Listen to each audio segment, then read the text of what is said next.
Well, hello everybody once again. You are here with vidIQ for the next couple of hours as you join us on this live stream extravaganza. And what we do here every single Tuesday for a couple of hours is audit your YouTube channels. It's the beginning of a new year and you're super excited and you're motivated. You're ready to take on this creative world and build an audience, build a business and make it sustainable in the long-term future. And we are here to educate, inspire, motivate and entertain you along the way. My name is Rob. I am the YouTuber in residence here at vidIQ. But as always, I could not do this with a trusty co-host. He is often the host, as he was last week. But today, Dan can chill and cool a little bit. I'm in control of the knobs and dials, while this person is just here to give you raw, unadulterated, pure, authentic advice. And it is Dan. How's it going, Mr. Dan? Welcome back once again. Oh. Hey. It's Happy New Year. Like stuck in this box and you're kind of looking around for like 6 days a week until all of a sudden, oh, I'm live again. I can do something, which is awesome. Yeah, I'm great. How was your New Year? It's great. It's good. I have my electric trimmer right here, so I just kind of keep this shaved a little bit, and they're just sitting here with beard trimmings everywhere, and I just wait to go live. But yeah, it's good. How about you? I'm very well. I do have a question for everybody. I would like to know, what was your biggest New Year's resolution? And more importantly, have you continued with that New Year's resolution 9 days into the year? If you remember from last week, my New Year's resolution was to say yes more often. I haven't really had any chances to not say yes or say no. So I would say, kind of technically speaking, that New Year's resolution is still intact. What about you, Dan? Your resolution, is it still intact? I don't think I had a specific one. I think, sure. Yeah. Sure. Dan just do better. That's resolutions. And be a better person. and they're still in it. I think this is a vibe. Our community does not do New Year's resolutions. So yeah, folks, if you are brand new here, welcome to vidIQ live stream. Everybody who is a regular, please do welcome them in as you always do, very graciously. What we're going to do now is switch to this new camera that I have to show off our subscriber count. Ooh. She's right there. You could impact that subscriber count if you want. Like, I'm going to look at it now. Is it going to change? Is the number going to go up? Oh, I was hoping when I hit that it would. No, nobody's done that just yet, but hey, it may do in the future. What I would like you all to do now is to pay attention to this little tutorial introduction where we show you how this live stream works. If you're not new here, if you are, again, just hang around in a chat, say hello to our moderators, do an awesome job, and just get friendly, get a popcorn, get your notes ready, because we'll be auditing channels in around about 40 seconds. I don't know what Dan's doing. I don't know if he's making any difference. Up. I'm doing every. Oh wow, it's going up every time. Boy, this is awesome. Anyway, here's the video you need to watch. Welcome to the vidIQ channel reviews live stream. Simply fill in the correct form in the video description and your channel will be considered for review during a live stream. Channel reviews are free, so no need to send us a super chat, and don't spam us in the live chat. We'll ignore it and you may be put in timeout. If you need a channel audit right now, make sure to check out the vidIQ Coach AI tool that will help you with strategies, ideas, titles, scripts. Link in the description. It's a game changer. If you submit your channel for review, expect the following. We are sharing nothing more than our knowledge, experience and passion as fellow creators. Thank you to all of our moderators who help us out on the live stream every week. You know who you are. Give us a like if you enjoy this live stream, subscribe if you love it, and share it with like-minded fellow creators. All right, let's get started. I'm not moving until that number goes up. I don't know if that works. I went down. We could do this for the next couple of hours. Just play sound effects of the numbers going up and down. Come on. Somebody subscribe, quick. Come on, somebody subscribe. We need it for our egos. We're in YouTube live stream purgatory until the number goes up. We have to have the validation. Wow. Yeah, there we go. Right. So, folks, we are going to do some channel audits. I do just want to let you know that super chats are a thing on YouTube, and you love sending us your YouTube questions as long as they're not too specific to a channel where we'd need to audit the channel, because we don't do that. Basically, we can't have you asking like, hey, take a look at my channel and tell me why my numbers are terrible. It's like, kind of doesn't work like that. If you ask a super chat question, we want it to be a question that Dan and I can answer that benefits the whole community. We've already got a couple coming in.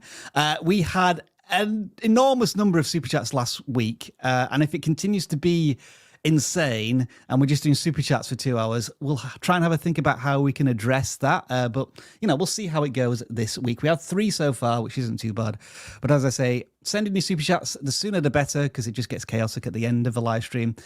But what we predominantly do during the live stream is audit channels. And we're going to do that right now, Dan, by auditing the first person that submitted to the live stream that caught our interest as a channel from a non-gaming form. The forms are in the description.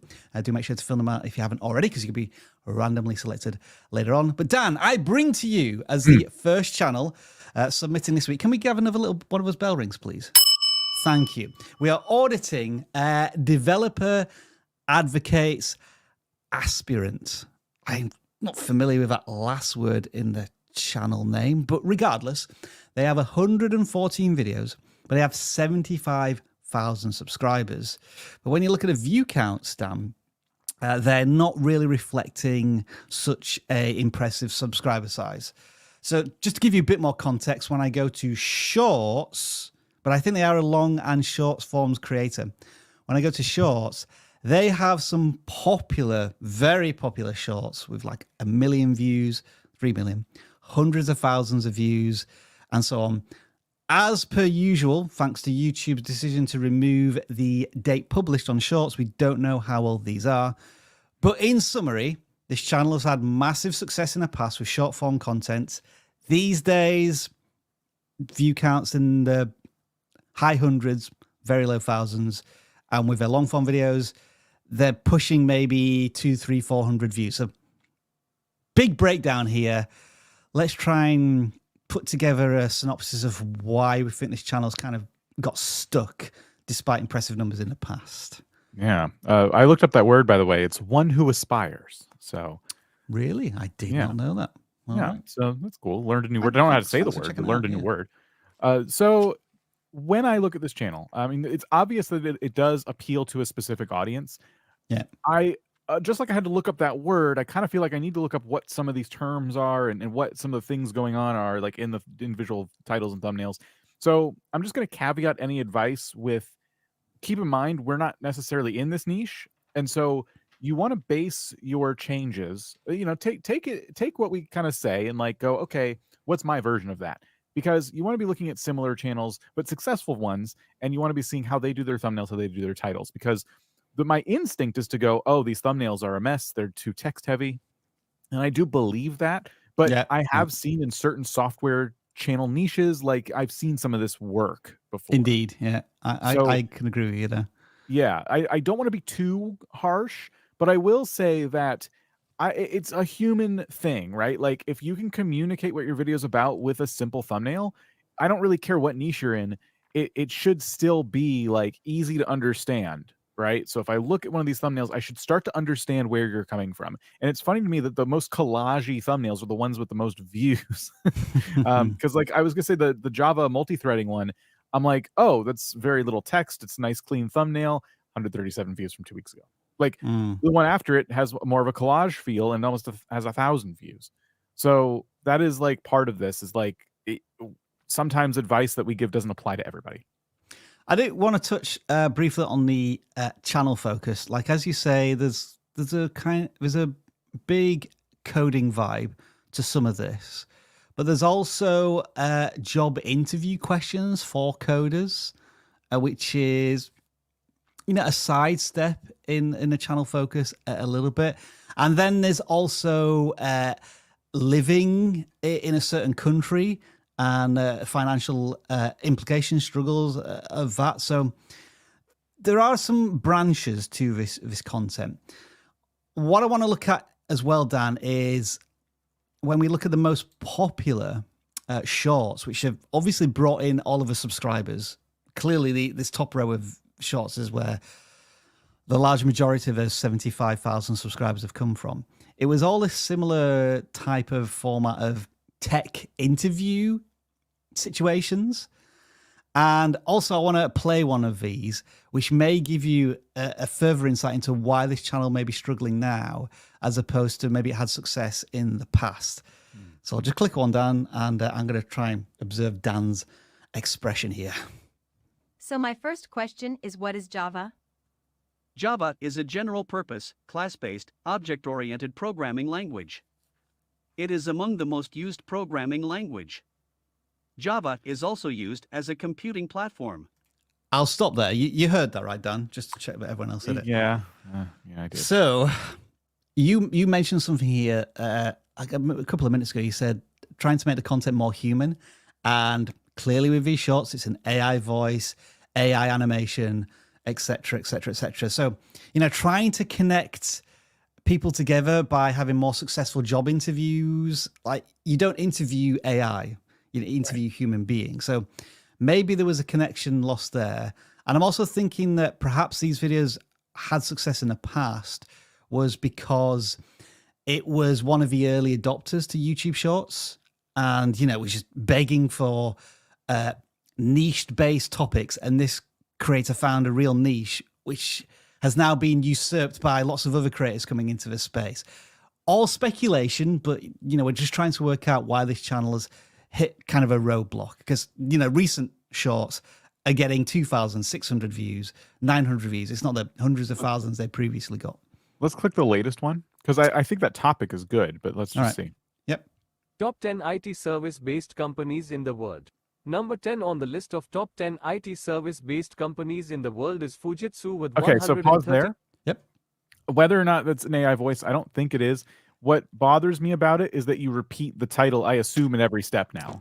I think it is an AI voice, Dan. I just think it's got a lot better from the ones that they were previously using. It absolutely could be, but it's good enough if you want to use that kind of voice. But what bothered me about it was the repeating title. Like, top 10 IT service-based companies in the world. The 10th top 10 service-based, like, it's not like a middle school essay. Like, number 10 is blah, blah, blah. Like, number 9 is blah. Like, as soon as I heard the title again, I wanted to click off the video, because at first I was a little bit interested in hearing about like these companies, but now I'm just like, you're just going to annoy me the whole time by repeating the same line over and over. It's going to be like, very easy to swipe away from. So, let's listen to the next one, the 5 richest. See if they do the same mistake. 5th place, Satoshi Nakamoto, $19.6 billion, pseudonymous person or group of people who created Bitcoin, a cryptocurrency and blockchain network. Programming language, C++. 4th place, Sergey Brin, $92.2 billion. So I wouldn't, that got more into it straight away, but that sound, the voice still sounds kind of flat and monotone. Yeah. I could be wrong, but I can't distinguish whether or not it's an AI voice, which is very worrying in 2024. By next year, we're not going to have a clue, I think. Yeah. I think we could nitpick these, but my biggest thing is like, all right, now that I kind of understand this person's interests, I feel like we should be helping them find a channel to model after a little bit more. So it's got to be a channel that helps people get jobs in the tech industry, I think. I think it, like, you might be catering to computer programmers and people like that. So you can have pretty technical looking titles and thumbnails, but you still, here we go. Like, I don't know if all of your videos about how to get a job, but like, this is a good place to start. If you're going to make a video about how to get a job in the tech space, I'd be looking at these titles, these thumbnails. Look at the subscriber count to view ratio on these channels. If you have vidIQ installed, you'll have the subscriber number right here. And you can kind of see if there's any outliers. Like, this person has 1 million subscribers, but this video didn't get a lot of views. Oh, this person has 1,000 subscribers, but the video got 100,000 views. That's going to point to like a big outlier. So that's what I would be doing. And these thumbnails and titles are a lot more clean and easy to understand. They cater to that exact audience. The human element, very much a personal touch on these, which requires more effort and a greater creative skill sets than, I guess, the AI templated influence that we're seeing in these. Yeah. Certainly Is the the, is the long form video, like if we click on any long form video, is it going to be similar? Like, let's try it. Let's try it. Welcome, everyone. I'm excited to be your guide as we explore the Rust programming language. So this is the different Today marks the accents. 3-year anniversary of our team's journey with Rust, and I'm happy to be and again, leading this tour. this On the must be left side of the AI. slide, you'll see Yeah. a Rust Playground, which is an online coding environment where we can experiment with Rust It's- code in real. like, here's what I want to say. Like, the one or two times I've tried to learn programming, it's the most daunting thing ever. Like, it's Yeah. already an incredibly difficult thing to learn. And anytime I found a video that was like an AI voice, I clicked off of it because I know I'm not going to get what I need. And whether or not you agree with me in the moment, it doesn't matter. Like, I perceive it as something that's not going to help me, so I click off of it because I know I need a human to walk me through this. I need a person there who speaks in like a person, right? And you're going to hear the inflections in their voice. You're going to, when they want to describe something as difficult, they're going to change their voice a bit and go, okay, now this is going to be a little bit much, but just stick with me here. Blah blah blah blah blah blah blah blah. You know, but this AI, you just pump a script into it, and it just gives you this very like stilted read of the script. I'm not going to get the help I need. I need like a person who feels like they're actually there to teach me something if I want to learn this very advanced skill. So you have to be thinking about the audience that you want to cater this content to. It's not enough to have a good title and thumbnail and get the click. You need to keep people watching, and no one's going to keep watching your tutorial if it's just like a robot being robotic. Teaching is like, Rob, you've taught, right? Like, it's super important to build a connection with the student, and that isn't happening there, in my opinion. I'll give you the knowledge bomb there, Dan. Fun, very short story. At the beginning of 2012, I wanted to learn how to code. So I was going onto websites and trying to figure out Java, like just getting nowhere after a couple of hours. And I said, you know what? I need to do something else. I'm going to make a YouTube video. And the rest is history. I still can't code. And some would say, I still can't make YouTube videos. Anyway. We're looking to play about on the live stream a little bit today. And you've seen this background, which is kind of this glow with the play button on the, well, where I am is kind of like up there. We've had that for a while. But I've just realized that StreamYard allows us to do video backgrounds. Ooh. So Dan and I were talking about this, like, should we do it or is it going to be really annoying? We don't know, so we're going to ask for your feedback. So the background that we're going to try for a little while looks... Oh, I've just pressed a button and things have broken. Come on, there should be something happening. There we go. So the background we're going to try for a little bit looks like this.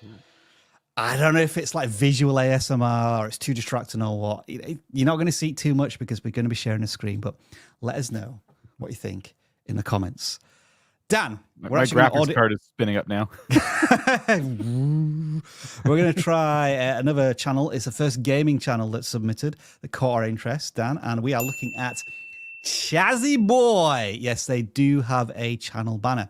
They have 2,000 plus subscribers, clearly a focus on Minecraft, maybe in particular, at least recently, Bedrock as their game of choice. They do have some shorts as well. We'll look at them a little later. Again, they are Minecraft with some promising, consistent view counts. But yeah, Dan, let's throw it over to you as a gaming mastermind here who did an exceptional video on the 1st of January, how to start a gaming channel, which I all highly recommend you watch. Yeah, what do you think? I can't recommend that video more, especially to this creator who is doing a lot of the things I talk about. And I don't necessarily categorize this as like a mistake. They're doing a lot of very interesting things, but I do think that they are on the slower path to growing a gaming channel with what they're doing right here. Okay. So, for example, the finale, Final Life Bedrock Episode 5. So what you've done with that title, in my opinion, is you have built it for people who already started watching this series. And therefore, you are only catering to people who already have found you on YouTube, and you're not doing enough to bring in new viewers with this video. And it's one thing that it's episode 5. It's another thing that I don't know what any of those other words mean in the context of Minecraft.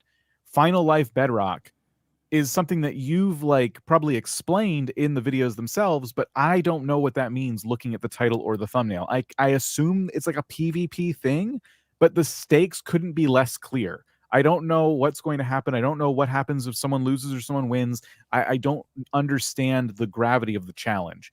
And that needs to be communicated in your titles and your thumbnails. And even if you do an episodic thing, a serial piece of content, at least as a new viewer, I can see that and go, oh, that sounds like a cool challenge. I want to go back and watch episode 1 and keep up with this series. So that is like the first thing that sticks out to me. Talk about thumbnails for a second, Rob. I think you and I would probably both agree the red text is not helpful here. It's difficult to read, especially the who will is already has like overlapping elements, but then it's red. So I see the word win in the latest thumbnail, but that's, you know what I mean? It's again another thumbnail mismatch where it's hard to kind of get a sense of what's going on. I think it works all right in this one because of the gold yellow background. This one, though, it just doesn't work at all. It just blends into the background. So yeah, there's always that challenge. If you have red text, there's only a certain color palette that goes with it, which is typically a white or a black background. All of us, it's just a real struggle. I will say though, Dan, generally, I think the thumbnails are of an inventive standard. The creator is certainly thinking about the composition, the split thumbnail here. I think this one in particular is a very nice looking thumbnail, and the elements are generally all right. The contrast between foreground and background. So yeah, tweaks perhaps needed for those thumbnails. Going back to the episode content then, Dan, there is this typical churn. The first one gets 400 views and then everything beyond it gets less views. How do we tackle this? Like, is it a simple case of removing the episode numbers from the titles, maybe the thumbnails, and trying to get these videos to stand on their own 2 feet a little better, or more or less? Like, do they just say, I'm not going to make these 5 videos. I'm just going to create instead of creating 5 videos over the space of a month, I'm going to create one video that's 50 minutes long and it encompasses the entire series. Right. And then you have like an opportunity to do like a day 1, day 5 side-by-side thumbnail. It's a nice long video, tells a big story. You could do that. I used to say like get rid of episode numbers, but these days I have like a different feeling about them. Okay. If the episodes are intentional, meaning like the reason to watch is clear by reading the title. For example, like surviving 5 days in on the biggest PvP server. I'm just making stuff up here, but like that sounds like a big challenge. Like you're trying to survive a certain amount of time on in a really intense environment, and you could almost reuse that same exact title over and over with just a new episode number. And yes, episode 1 will always have more views than episode 5, but the reason that is, if you're doing it right, is that new people are seeing episode 5 and they're going back to episode 1. So episode 1 is older, of course it's going to have more views.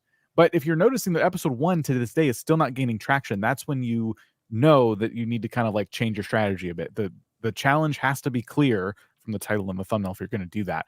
But like Rob said, and I'm an advocate for this too, take more time making these videos instead of uploading every day.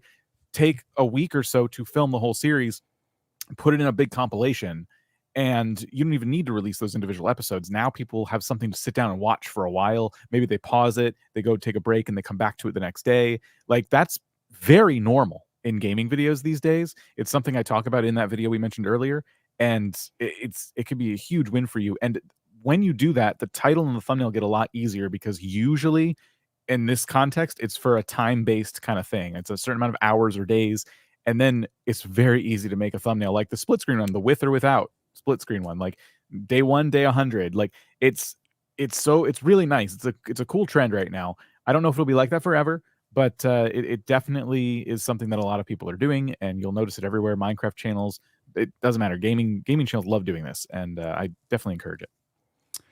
I just thought about most popular, Dan, and the how-tos on a particular Minecraft mod were strong performers. These were all a year ago, though. Should this creator maybe accept that every once in a while the audience wants to see these tutorials, or they've made a conscious pivot to more story-based telling Minecraft videos, and these now just have to be put to bed for the creator? Yeah, it kind of depends. It depends on goals. There's nothing inherently wrong with getting 59,000 views on a like tutorial video or something like that, and then releasing something that's a little more story-based and getting 2,000 views. Because where was this channel when it first started? Like everybody, it was at 0 views, and they've maybe brought in some new people who like that other type of content. So I think they should implement those more searchable videos into their strategy as a way to get, some new eyeballs on the channel. And hopefully the more regular series that you do is appealing to the people who found you through the chunk border video, for example. And then a quick look at the shorts, just looking at the titles. Anything jumping out here? They're often kind of asking, they're presenting a question to the viewer. Mm-hmm. Not that they're really that's gonna make somebody click, because obviously with a short, it will just appear to the viewer. Yeah. I think it depends on how the stories are told in these. It's hard to judge them based on their titles. Oh, I can't. Okay, well, wait a minute. No. There were so many talks, so let me... Should the Minecraft mob vote stay? The mob vote was first introduced in 2017 as a way to build hype and let the community have a say in the next mob to be added to the game. Of course, we chose wrong on multiple occasions, but last year's vote was quite different and controversial, and it left players quite upset at the thought of the other two mobs being chucked in the void and forgotten about forever. What do you think about this? And should the Minecraft mob vote stay? The mob vote was first introduced... So, I like that short. Well edited. Yeah, well edited. It tells like a story and it asks an engaging question. I don't know when it was uploaded, so I would hesitate to say it needs to have any changes. It has 1,000 views now, but it could have been uploaded yesterday. Like, we just don't know. So I've heard of this controversy of basically if you don't play Minecraft, the mobs, the characters added in the game, have been decided by vote. So they give you these 3 characters, all of them have are cool for different reasons, and they only put one in the game based on the vote. And now people are saying, stop doing that, we're done. So I don't know how that short could have been much better, and it could just need to sit a little while. Yeah. But there's also a lot of competition. It's the Minecraft space. You could have a short with 1,000 views that, if it was on any other topic, would have gotten 1 million views. It's just that everyone's probably making similar shorts. So that also kind of plays into that. All right, then. That brings to a conclusion the first gaming channel. I always like to ask in a very self-indulgent way and putting a hard stop on the live stream just to find out what everybody is playing in the video game world right now, because we are all mostly casual gamers of some degree. Dan, I throw it to you to find out what game you are playing right now, and would you recommend it to other people? I got back into WoW over the holidays, so I've been playing some of that, and then I got Baldur's Gate 3, which took me a little bit, but I'm starting to get into that more too. Yeah.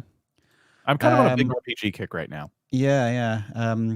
Baldur's Gate, is a lot of resource and item management in that game, like many other... Honestly, there's a little bit, but I just usually dump stuff in my big chest and don't think about it too much.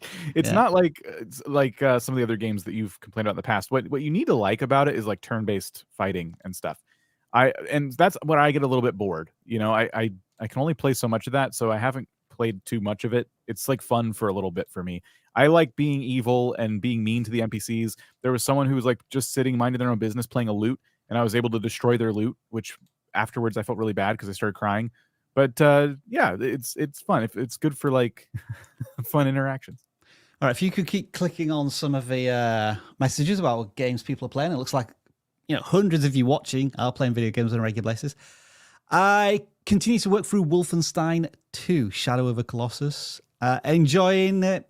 It's just you don't have to think about it. You just shoot stuff. You kill Nazis in a mythical world, and I'm enjoying it. I think I've just got to the end, so now I've got to decide what game I'm going to play next. And of course, I still am playing Warcraft Rumble. It has its claws really digged into me right now as a mobile game. I'm playing it as much as I was playing Clash Royale a few years ago. So yeah, well done, Blizzard Entertainment, as I often see. Whenever I load at the game, that splash screen, you have me right now, but I'm not spending any more money on you. I got the original thing, which makes you get more gold when you win matches, but I'm not... All of a pack stand, I don't know if you've ever got into a mobile game where it's constantly trying to throw packs at you, where you get a certain amount of gold and a new character, for $10.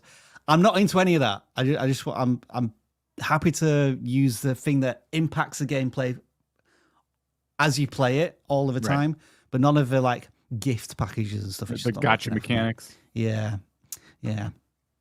Alrighty, let's get back to some more channel audits then, I think. Thank you for answering that question. I haven't seen anybody complaining too much about the background yet, so we'll leave it in for now. And we are going to audit next Trinity Exotics. And it is a reptile knowledge channel. I think this caught my interest because I can't remember, Dan, the last time we audited a reptile channel, if we ever have done. We've done lots of fish tank ones and aquariums, but never anything quite like this. They have 650 subscribers and they're publishing content, I would say, every 2 weeks, every 1 or 2 weeks. And they've been at this now for, well, they were around 10 years ago, but they obviously rejoined YouTube about 2 years ago. And they've made 20 to 30 videos in that time. First thoughts from you? Yeah, there's some interesting spikes in view counts with some of these, and I'm trying to figure out why. Yeah. And my first instinct here, that video in particular, feels like I could watch that video even if I don't have geckos or Right. reptiles. Yeah. Where some of these are a little bit more like, I don't know, they feel a little bit more like for people who are more into, I guess, owning This pets one, like for this. example. And that one, yeah, I don't want to watch that. So I guess that I wouldn't click on it personally. So there's going to be some of that too, where people are interested in some aspects of this and not others. Doesn't mean you shouldn't make videos like that, but it's just like you'll have to understand that sometimes there's like a preference from a lot more people. So yeah, I think, for example, DIY crested gecko bioactive vivarium. I don't know if I'm saying that word right. That is very like, it's cool to see like the before and after, but I have to focus on it a lot. Like the before and after angle isn't great. And it also, again, feels like a video for a hobbyist rather than somebody who's just like curious about the cool, tank that you're making. So thumbnail changing on that one, I bet it would do a little bit better. But yeah, overall, some of these do feel like for a wider audience than others. And that's going to be my first observation. This is the total addressable market conundrum, isn't it? Whereby we understand what your niche is. It's about reptiles. No problem with that. But what Dan is saying is that this has a greater total addressable market because more people can kind of understand a living environment for a gecko as opposed to this one, which is about a very particular snake mite. I don't even know what one of them is, and like how to treat snake mites and keep them away forever. It seems like a very niche tutorial on how to care for snakes.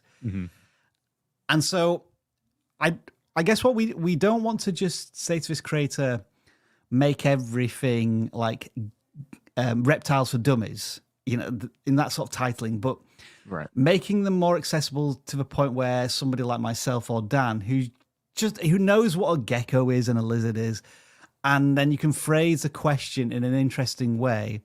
Like one of the things about geckos and lizards is that sometimes they can have their tail chopped off and it'll just grow back. I think that's is that a myth? I don't know. You tell me, Trinity Exotics, but yeah, I don't know. yeah. I'm sure that's a question that could be asked. Like, do all lizards grow back their tails when they lose them? That could be an interesting question to answer, as something that's very accessible for a wide audience. Also by most popular now. Temporary baby crested gecko setup. So baby crested is kind of like their super niche within this niche, where they get quite a few views as well. So that could be, on the one end of the scale down, we have these videos that appeal to hundreds of thousands, if not millions of people. And then when you really want to appeal to a core audience of a few thousand, but you're the master of this topic on YouTube, it's the baby crested gecko they should be looking at. That is, I think, yeah, the fact that it's a baby, the fact that it's cute, and like the thumbnail makes it look so. Again, it tells me the total addressable market is just wider on that video. Yeah. I still kind of go back to that. I think thumbnail wise, these are. Let's get on to thumbnails. These are good. It's not that they're bad, and I don't think they're doing a bad job at like communicating, but I think they could look a little better. Like sometimes you just use a flat green background, and I know you're just trying to contrast the animal with the background, which is fine, But I think if you were to have something a little more natural back there, it just give it a little more depth, because these flat thumbnails, they look flat. They look a little Yeah. bit, you know, eh. And there's just a few tweaks that could be made to the background that would help a lot. And what Dan means by that is that I think like every single element on the thumbnail is competing for the same real estate. Like nothing is kind of pushed to the background or nothing is brought to the foreground in that sense, because there's no blurring of images, and the text has that kind of glow effect on a lot of these. And I think that it competes with what's on screen, because it has that glow effect, but at the same time, the text isn't very big, so it's kind of difficult to read at the same time, or it requires more reading effort. So the latest thumbnail too is an issue because it's a green background, but with blue reptiles. With blues, so you need like a yellow or an orange kind of background back there, so the blue pops better. With 6 reptiles, and then the I text. know I'd say that with a blue couch behind me and a blue shirt, but like that's why I know. Dan knows he's wrong, but he's sticking to it. But he's suggesting to Trinity Exotics to make this change in the thumbnail. And yet, they are using a template here, Dan, but it's the template itself needs updating, doesn't it? It's just too flat, a little too boring. They are experimenting occasionally with other thumbnails when I guess they have something real in the real world to take a picture of. I'm guessing a lot of these are maybe stock images that they're kind of putting together on a flat background. Yeah. So thumbnails could use a bit of work, could just be a matter of going into whatever software you use and looking up a tutorial or two. And sometimes your topics hit it off big. Sometimes the topics are a little more niche. Nothing wrong with that. But if you were asking us, like, how do I kind of hit it big every video? It's about finding a way to take the things that you love and try to communicate them with other people who maybe they're not, maybe they're not never going to own a pet like this, but there's still a lot that they would appreciate about your content. But if the content feels like it's just for the types of people who are as excited about geckos as you are, then it's going to be a more difficult sell.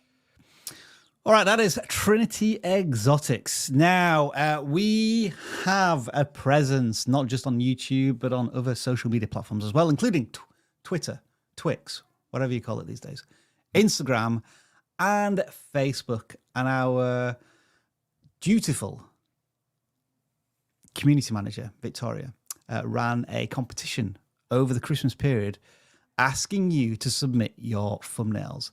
And the thumbnail that got the most votes from the Facebook community won a channel audit. So if you want to get involved in multiple ways to get picked for channel audits, because sometimes we do competitions on Facebook, sometimes we do them on our public Discord channel, and sometimes we do them on our Twix account, then make sure to find us, vidIQ, wherever we are on the internet. The winner, Dan, of this submission to the Christmas thumbnails was Yarning for a Smile, who I believe may have won a previous competition in the Facebook group. So that really does increase your chances of being picked for a channel audit. I think they got picked maybe 5 or 6 months ago. The channel doesn't ring a bell, which is a good sign.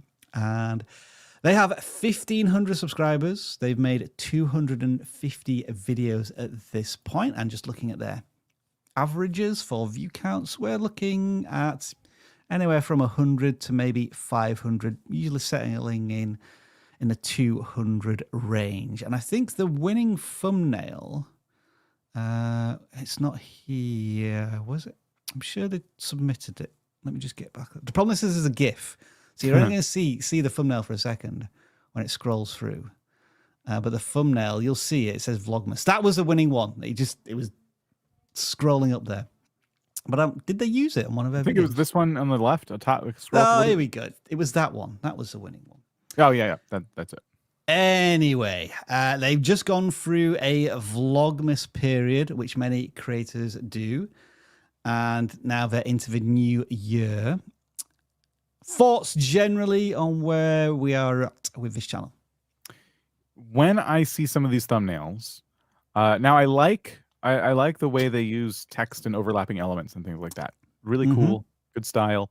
The one thing that is missing for me is sometimes they don't show the finished product or even a half finished product. So I see the word slippers, but behind it is just kind of like a pile of yarn.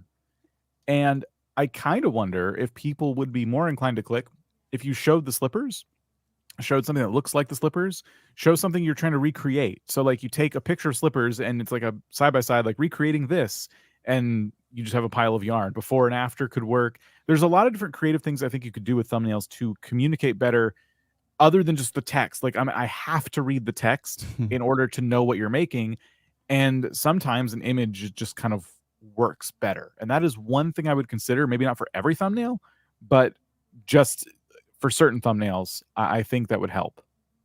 Yeah, I'm in agreement with you here in that, as you say, sometimes the finished or the near finished product is on the thumbnail, but it just takes that extra second or breath from the viewer to find it. Like in this one, I guess it's the reindeer on this one. On this one, it's a little more obvious. I think it's some socks that are half complete. This one, I don't know at all what my eye should be looking at first. Yeah. Other than, the text is obviously slapping me in the face somewhat. And then this one again, I'm not sure where my eye should be led first for that first point of curiosity. So the thumbnails are artistic. They are colourful, but they do seem... We're not trying to explain everything. If it was just like maybe too many colors on some of these, or there's too many different competing objects surrounding what we should be looking at on some of these. So I would agree with you there, Dan. I have to ask, do you feel like the Vlogmas trend is still a thing that a lot of channels do, or was that like gone a long time ago? It's a good question. I do start to feel now that maybe some creators feel as if they have to do it because they hear this term every Christmas and they see maybe one or two of their favorite creators doing it. What I have noticed more now is people who do Vlogmas, they don't try and do every single day. They'll maybe do like one in every 3 days. And some just started and give up realizing, God, this is more work than I thought it was in some cases. Are you thinking it's disrupted the flow of this channel a little bit by doing these Vlogmases? I wanted to go and talk about some of the way the content's being pitched. And when you scroll down and I saw all the Vlogmas ones, I'm like, well, I got to forgive that. They were doing a thing. But then I saw Vlogtober.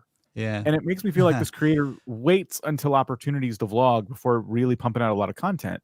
And it kind of makes me want to encourage them to slow down a little bit and don't wait for like trendy vlog names to come around at certain times of the year. Like, take your time, make something, and really like craft that thumbnail as well as the item itself that you're making or series of things that you're making, because you're making some really cool stuff. But like there was one about gnomes, but I had to read the title to see that it was about the gnomes. It was a Vlogmas. There it is, down on the left side. There it is, top left. A Vlogmas special, come meet my knitted gnomes. Gnomes is the last word, and you don't even get to really see the gnomes because of the way the lighting is in the thumbnail. It's really difficult to see. The thing that I can read is Vlogmas. And so it's like this big missed opportunity because you're insisting on making sure people know this is part of your Vlogmas series, but you've made something cool, and I don't really get a chance to judge the thing that you've made to click on the video, the thing that should really get me to click. Because Vlogmas isn't an interesting enough topic in itself to like click a video, right? It has to be, what are you doing to get me to click? And you're doing something really cool, but you're kind of burying the lead. Burying the lead, yeah. That maybe that does sum up the channel a little bit. It's clear who the target audience is, but perhaps the strongest value proposition or the message of each video is kind of being buried in these themes that, as you say, don't necessarily mean anything. Like, what is it now? Vloguary? Is that what creators will be doing if that was such a thing? I don't know. These types of I want to say challenges where you try and upload every day or several times a week, it leaves you no room to just like create and think and brainstorm. And that is so important. And I think you'll find that a lot of YouTubers these days across all sorts of niches are taking a lot more time to upload their videos, and it's paying off in a big way because they actually take time to rest and think and strategize. And these, oh wow, these are really nice thumbnails at the top. Yeah, there. I thought these was from like 5-6 months ago. Yeah. Are we in agreement that we think these are a better style of thumbnail where the background is purposely blurred? We can have a better chance of seeing what the hero of the thumbnail is. And the text, I would probably use a chunkier, fatter text, but it's still readable. Yeah. And they're showing off kind of the finished product. Yeah. Introducing Betty, my adorable something bat. It's not clear that they made that. It could just be something they bought too, which I doubt because they're making everything else. Again, so communicating is really, really important in these titles and thumbnails. But these, I like the style a lot better. Anything else that we can quickly take a look at? I did notice they were delving into shorts as well, with some mixed success. Not getting really the views there on shorts, but I don't know if they're doing shorts now or whether that was something they did in the past, because we don't know the dates on these. The shelf full of yarn is a pretty cool thing in their first short. Visually, the latest one. Visually enticing. Yeah. And I kind of wonder if you were just music. Play the music. Yeah, I would kind of wonder if you talked more about the behind the scenes of what you're doing, because that's a lot. Like, people might not realize just how much storage space you need to store things for this hobby, and that's kind of fascinating. So it's like, this is my collection of yarn and this and that, and there's a lot of cool things you could do here with shorts. I would just kind of consider them, in your strategy, is like what's going to get people to stop scrolling. And I'm going to start saying this more and more, but like, I would not be using shorts in 2024 as a pure growth strategy if your plan is to try and get people over to long form content. I think shorts should be treated as their own thing, and I think you should go into them with realistic expectations, which is you're going to get maybe a lot of views. You might even get a lot of subscribers, but those viewers, those subscribers tend not to come back. And YouTube, I feels like themselves, they've done as much as they're going to do to try and get things to cross promote. If you watch enough shorts, eventually that person's long form videos will get suggested to you. Why don't you click on them? Well, probably because you like them in shorts. You watch shorts a lot, so you just don't want to watch long form videos.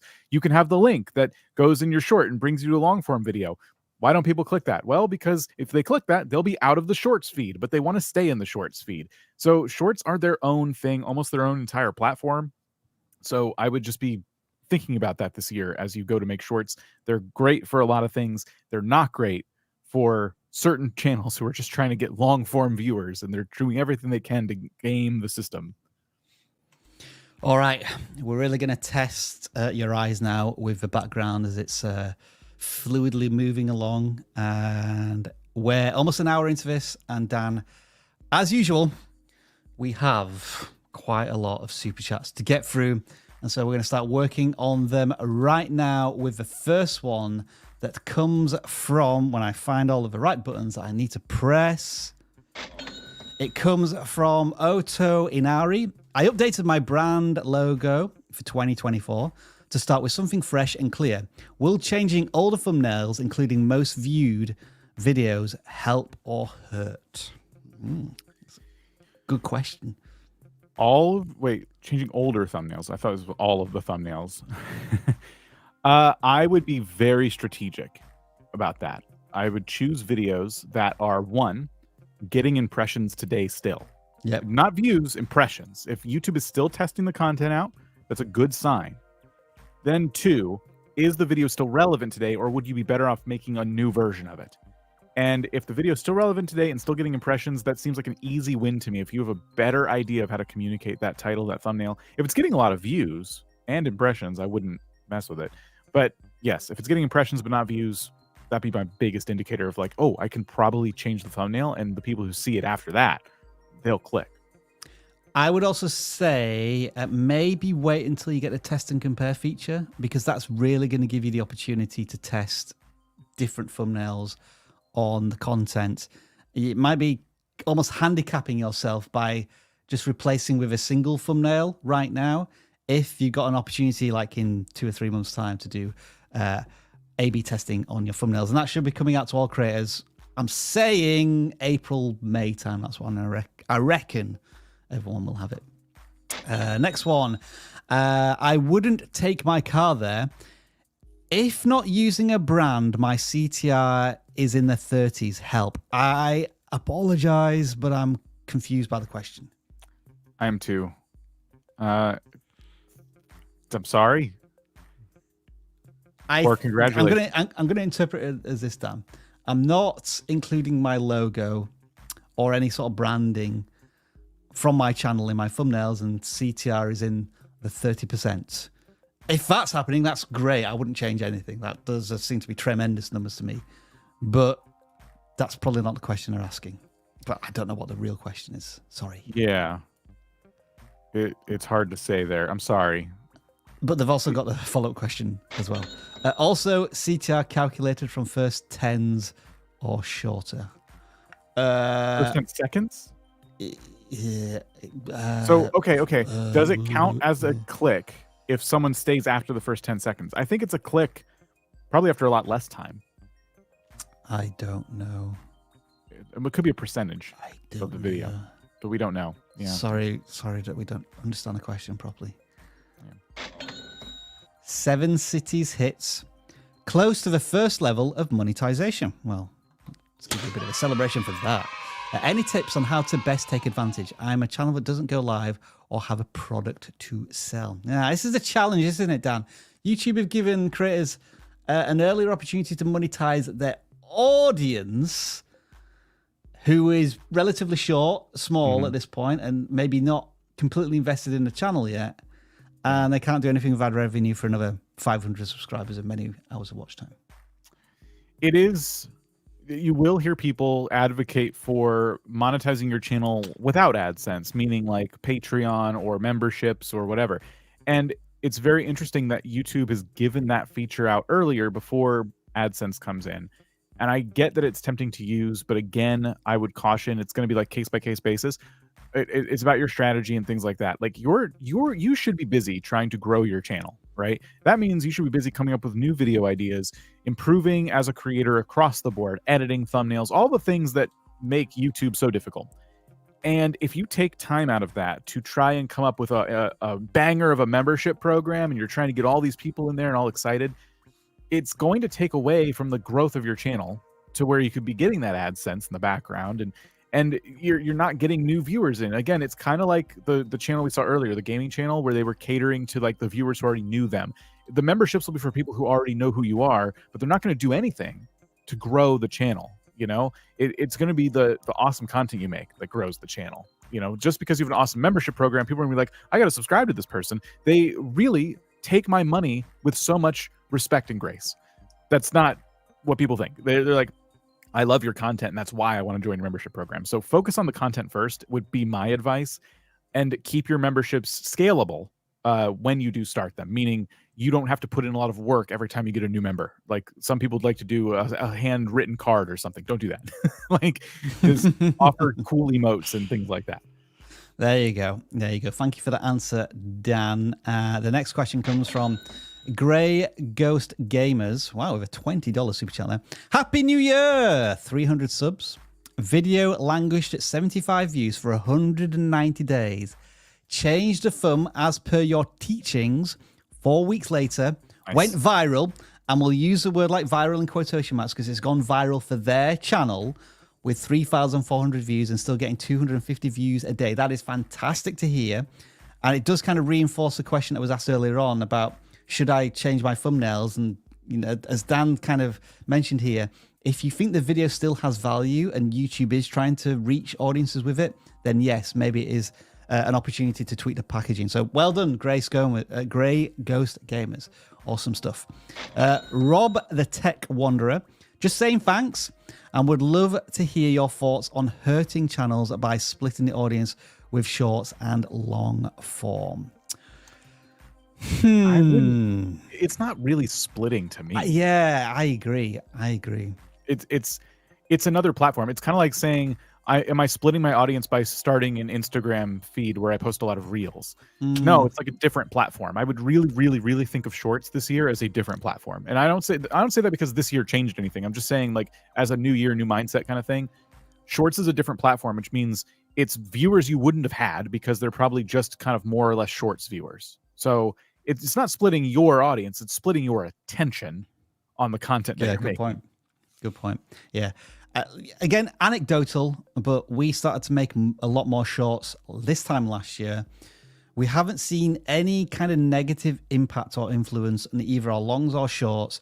It's simply a case of as the quality of the content gets better, more people attracted to the content. There is still a challenge in crossover, getting people from longs to shorts and vice versa. YouTube is trying to address that, I think, with just blunt instrument tools such as the related links on shorts. But I still think there's a big challenge there. I think, Dan, you summed it up best there. Like, if you're splitting your attention and you're just making shorts because you feel as if you have to, because they're part of a platform, it's probably not the right approach for that content. Yeah. We have a new member, and they go by the name of Anand Kumar. You will get a unique sound effect for this week, which is the following. Bruh. Jeff isn't here, so I'm allowed to use that sound effect. And oh my goodness, Dan, Grey Ghost Gamers have just come in there and thrown 20 vidIQ memberships your way. So, folks, whoever gets gifted these, I say this every week, I have no idea how this system works, how it's dished out to people, but just use and abuse those. What did I call them last week? It wasn't. I found a funny word for emojis. What did I call them? Oh. I remember I used a really funny word. I kind of combined two words together and said something which was a mangled mess of emotes, emojis, images, something along those lines. Use them. We have many. Do make sure that you just copy and paste as many as you can in the chat. And we promise we won't ban you for doing so. Although YouTube's automated systems may do. Crosshair, member for 4 months. I'm so close to joining the YouTube partner program. Just need 300 hours.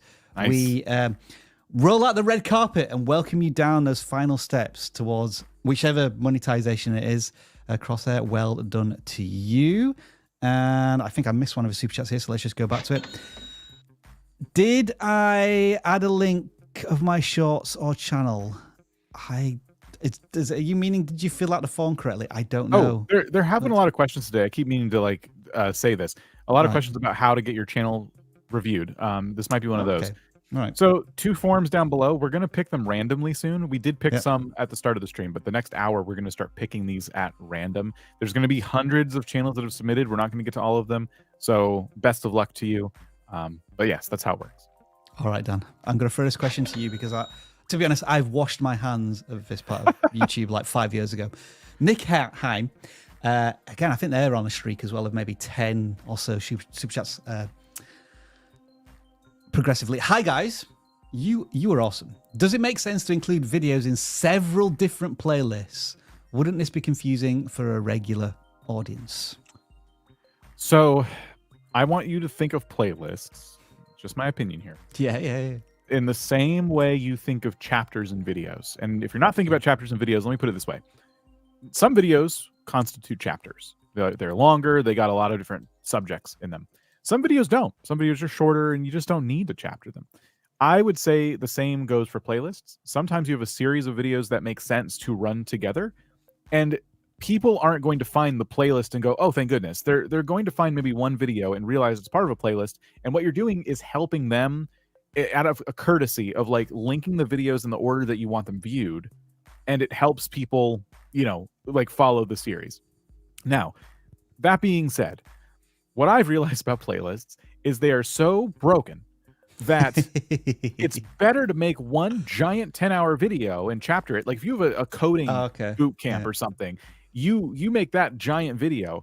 YouTube will hold people's place in that video better than it will remember where they were in the playlist when they come back the next day. Yeah. So playlists need a rework, but enjoy the watch time by making giant guides instead of a series of videos. You may have noticed that we are experimenting with this a little bit where we're creating ultimate guides to topics where we had them previously in playlists, and now we're just making a big video guide out of them. I would also say this: check out the traffic sources on your channel and see how much traffic you get from playlist views. And when you see that, you'll think, yeah, maybe I should probably spend more time focusing on the packaging, titles, and thumbnails of videos. But that's just my thoughts. Dan summed it up best. Playlists are broken. You can quote him on TubeFilter or anywhere else. Right. Weirdly, Dan, we started off with 16 super chats. Now we've got 17 to get through. Second chair music.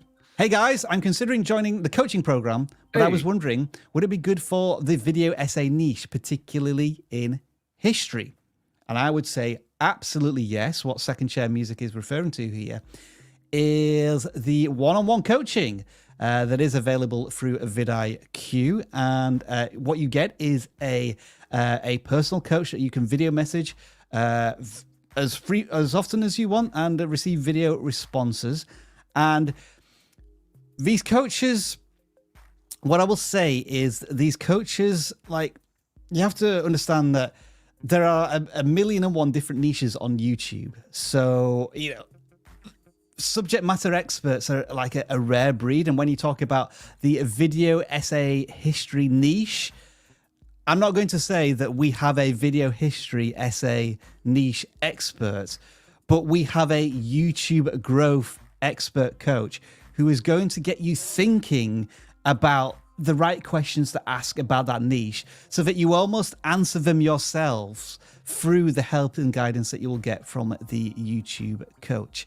So the answer here, but the answer with everything with YouTube is that yes, the vidIQ tools, anything that you invest in will give you the help that you need. But ultimately, YouTube is a lot about applying it yourself. You've got to put in the hard work. We're all guides here. We're all educators. And so I think that's the best way to answer that question. I don't want to be dishonest and say, yes, this person is going to definitely help you with this niche. It will help you grow a YouTube channel irrespective of a niche. Yeah. Was that a good answer? Let me know. Give me a thumbs up. Yeah. Or subscribe. We can't make the content for you. No matter what you ask us to do or how much you pay us. Mind you, Dan, if somebody paid me $1 billion, I'd probably try and learn the video history essay niche. I may learn how to do history. I do have a price. I do have a price. Septic Crew Gaming, Happy New Year. This community has helped me, and now my gaming channel has 9 subscribers. Awesome. You're almost at 10 subscribers. That is, you know, trying to equate different subscriber sizes. You know, like 10,000 subscribers is a stadium full of people. 10 subscribers, which is going to be your first big milestone, is like you go down to the bus stop and there's 10 people there waiting for the bus, and you're talking to them about your YouTube content, and they're passionately listening to you. So well done for that. First milestone. Superloop. Does AI art have a future on YouTube? Because I make AI art content and it feels like everybody hates AI art. Thoughts on AI fashion design? So I like one thing to understand is like there's going to be controversy, like regardless of well, not regardless, but like a lot of niches you're going to invite some controversy. So there's people who are passionate about like AI content, and there's people who are definitely not. And you, as the creator, if you're going to go down this path, understand that you're going to have a subset of people who don't want to watch your content, and maybe they drop by to let you know they don't like it, but you're not trying to make content for them anyway, right? If this is something that you're passionate about and you believe in, then they can be mad all they want. You're still going to be also building an audience of people who are like, oh, cool, this is the thing I like. So I hope you're not coming at this from a point of like, I'm trying to please everybody. What do I do? Because you won't. You just won't please everybody. As for it having a future, YouTube is investing in AI tools. So I would say that it does, but use responsibly. Like I don't think YouTube wants to see 100% AI generated front to back content. I think they want AI used as a tool to help people make content. The challenge is going to be that AI has reduced the barriers to entry for content like this. So there's going to be probably 10,000 AI arts content channels this time next year. And so you have to establish yourself as one of the best or one of the most unique or one of the most like entertaining and informative on YouTube. And so there is a space and there will be leaders in that space. Do you have the creative nous and determination to make sure that your channel is one of them? This will be the last super chat for now, I think, Dan. Do you guys believe that timeless videos work the best? Where although the video may be a few years old, anyone from years to come would watch it. So evergreen content, essentially. When I see the words "the best," I pause a little bit. I think evergreen content, timeless content, is a good thing to have in your library. We have a lot of videos that we would consider evergreen, but even our evergreen content, sometimes YouTube makes an update, and we're like, "Oh, that evergreen video is no longer evergreen." But that being said, like, the best makes it sound like if I say absolutely, I don't want you to only try and make evergreen content for the rest of your life, because it's hard. It's like a difficult thing to do. But if you can get some evergreen content, it's like a consistent drip feed of new viewers to your channel, and it can be great. But we certainly don't strive to make only evergreen content. That's for sure. Yeah. I describe this as like the resting heartbeat of a channel. Like when you haven't published a video for a couple of days, what is like the average views per hour on the channel? And these, you know, these timeless evergreen videos will slowly rise the tide of a channel, and the boat will rise on the channel. You know, we've gone from periods where it's just 100 views on the channel per hour, and now it's around about 4,500 from these timeless videos. But as Dan says, if we were just making these videos all of the time, it would drive us insane, because it's a certain format. Sometimes it can be quite dry, you know, it can be quite search-based heavy, or like just raw educational stuff, and we don't want to do it all of the time. But we know it has a place on the channel, because new viewers discover the content and then rummage around the rest of the channel and find interesting new stuff as well. So right, but there's always a balance. They discover your content through trends too. If you stay up to date on things, don't make evergreen content sometimes. So yeah, striking a balance depending on what the content we make. We don't know. Their profile picture is just a black circle, so we have no idea what kind of content they make. But yeah, that's what I would say is, for a lot of cases, it's going to be about striking a balance, and that's mostly going to your mental health. You don't want to put yourself in a position where you can't do anything else because you've told yourself, I'm only doing this. All right, then I'll bring super chats to a conclusion for now. We'll do some later. I'm going to warn you, we've already got a lot of super chats. I'm going to try and say maybe think about holding that super chat until next week, because we don't want to do tons of super chats. Like yes, we're saying no to money here, but we want to have a nice balance between auditing channels and answering your questions. So Dan, let's answer the channel auditing questions for this one, which is Be Smart Outdoors. They have cracked 100 subscribers already with just 35 videos. It feels like they're almost ahead of schedule in that sense. And I think you had some intriguing thoughts about this one and where maybe they could go, like, in the next series of videos. Yeah, I saw this channel on the forum, and I was really intrigued because they describe themselves as an outdoor comedy channel. And I'm like, what does that mean? What do you mean outdoor comedy channel? And it's like safety videos that are made in jest. Like, you're outside, you're getting chased by a T-Rex, what do you do? And I think that's funny. Like, I do think there's like that funny sketch comedy kind of like element that works well on YouTube, but it's difficult to break into, right? Like, how do you make a video and communicate a clear message when the message is that of a joke, right? So I've been thinking about this a little bit. I would say that for the subscriber size and the amount of videos, having just a couple months ago a video with 1,000 views, like, they're already doing something right. Yeah, you know, they are getting into this in a pretty big way. It reminded me of a channel that's been pushed to me a lot. It started with shorts, and sure enough, they have a lot of long form videos that are just longer versions. And it's called Viva La Dirt League. You might have seen them around. I'm sure you've probably seen some of their shorts if you scroll enough. They make a lot of content where it's like actors dressed up as like knights and things, and they are pretending they're in like MMORPGs and things like that. So a lot of comedy sketches. And if you are a channel that does comedy sketches, this is one I would want you to look at just as like an example of a channel that's doing it with 6 million subscribers. You know what I mean?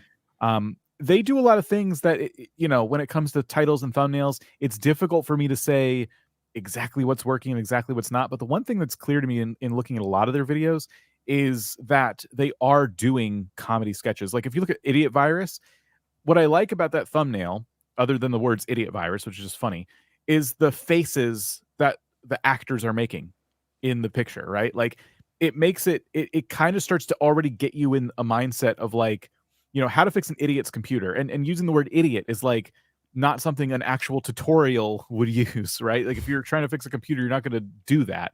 So it's very clearly a comedy by looking at it. And the channel we were looking at, like that's what they need to make sure they're doing every single title and thumbnail. And they had a couple examples that I want to point to where they're not doing that. One is mysterious shelter found hidden in the woods. To me, that looks like a regular YouTube video in that it's not meant to be a comedy. It's like, oh, this person was in the woods and they found some shelter. That's kind of interesting. Yeah. And so you might get confusion when people click on the video not realizing it's a comedy sketch. Whereas the T-Rex one is very obviously a comedy sketch because that just doesn't happen, right? So the nuance of the titles and the thumbnails in particular is going to need to be well thought out in advance in order to, I think, maximize the views on this channel. So like what you're saying, Dan, here is that we're not looking for this creator to try and emulate the output and production values and skills of this large channel, but pay attention to the things that are almost like you get for free and you can skill up on, which is packaging of content, I would say, and then probably the comedy itself. And so watching these videos and reviewing like the storytelling elements, the beats and the pace, and how that can be injected back into their content at the level they're currently at.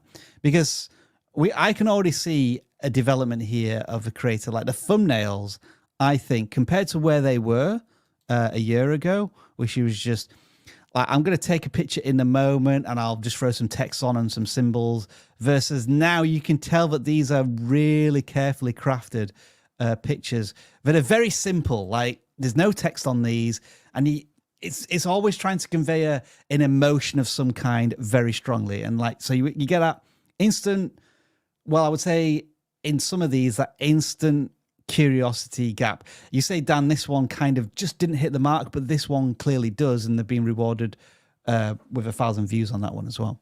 Yeah, exactly. It's just a matter of, I want to say, being honest with the audience. And I'm not saying that you were intentionally being dishonest. I just think someone who doesn't know any better clicks on the video and feels like it's not a vlog about you in the woods finding something cool. It's a comedy video. They are confused.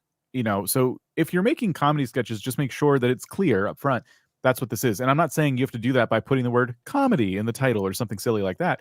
Just going back to the other channel. And I would encourage you to look for other channels that do sketches as well and see how the strategies that they use in their titles and thumbnails, and really look at the key differences between what makes it look like a comedy video versus a video that is like based in reality, you know. And it helps to have a T-Rex chase because there are no T-Rexes walking around. So people instantly know it's a comedy, right? It's almost like you need to tease a joke of some kind in a thumbnail and a title, and the T-Rex one does that in the easiest fashion, whereas the other ones, as you say, could be misinterpreted as another horror channel, right? In one sense. I'm not for fear today. I want to be entertained and I want to laugh, and I'm not getting that from the thumbnail. Exploring dangerous snake territory looks like it could be, you know, that you went somewhere and put yourself in a situation where you're messing with snakes, but unironically, right? You're not doing it as a joke. It's like, look at this snake encounter that I had. It seems like an actual vlog, and that's going to come off a certain way when people click on the video and realize very quickly that it's you doing a sketch. Alrighty, time for a little bit of this.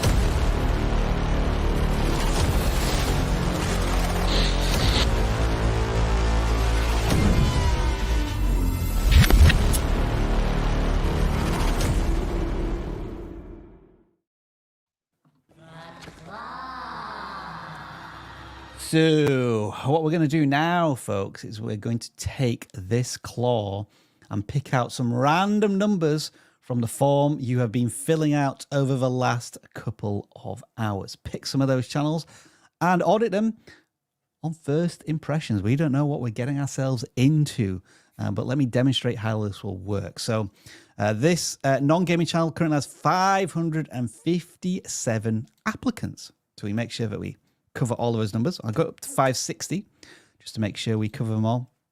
We send the claw into the ball pit and pick out a number, which is 292. That number is now transferred to our forms, and I grab the URL for this channel, which calls itself Just Your Help, and we'll audit it. We'll take a look and let you know what we think. And over the next hour or so, we'll adjust this format a little bit to keep it entertaining for you. But now we'll just do some straight audits. And the first one looks like this. Just Your Help. Let's enhance your knowledge. I'm already suspecting that English might be their second language just from the channel banner. And videos themselves are what? Quiz questions? Only genius can answer. What is more useful when it is broken? Okay. What is full of holes and can still hold water? I'm doing one of these every single day, Dan. Oof, wow. I'm going to click on, so each one is 2 minutes long. So let's just play one for a second. Your help. Total riddles are 10 and you have 10 seconds for answering each riddle. If you want to take more time, then you can pause the video. Okay. 99% fails to solve even.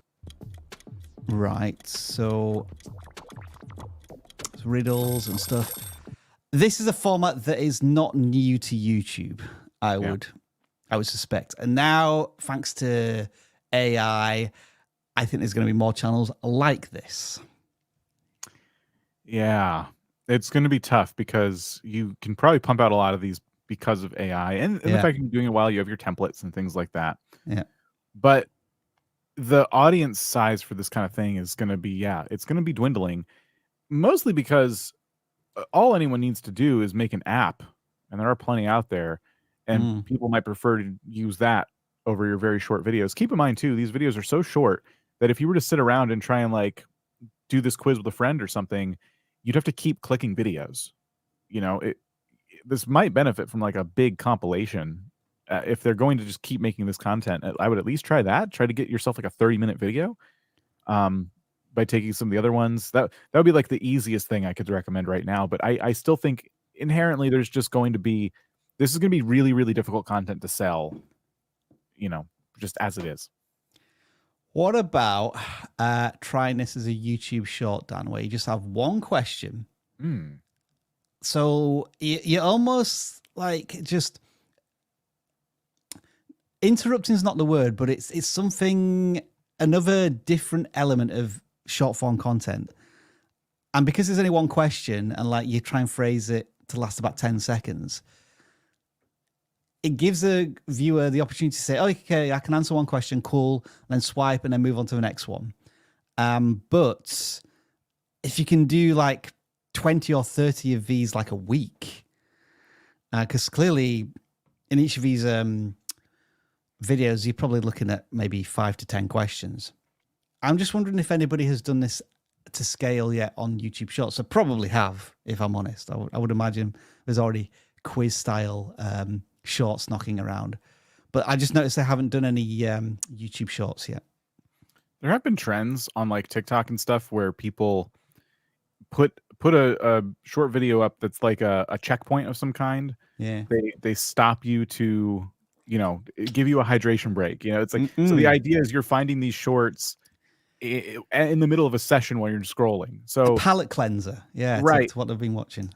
You could almost brand them that way. It's like quiz break, you know, and it's, you know, only geniuses know this, but what's the answer to this question? And the timer's ticking. It could be intriguing enough to get people to stop scrolling. I would play with the format though, because what I can sense based on your thumbnails, I'm willing to bet the content's like this too.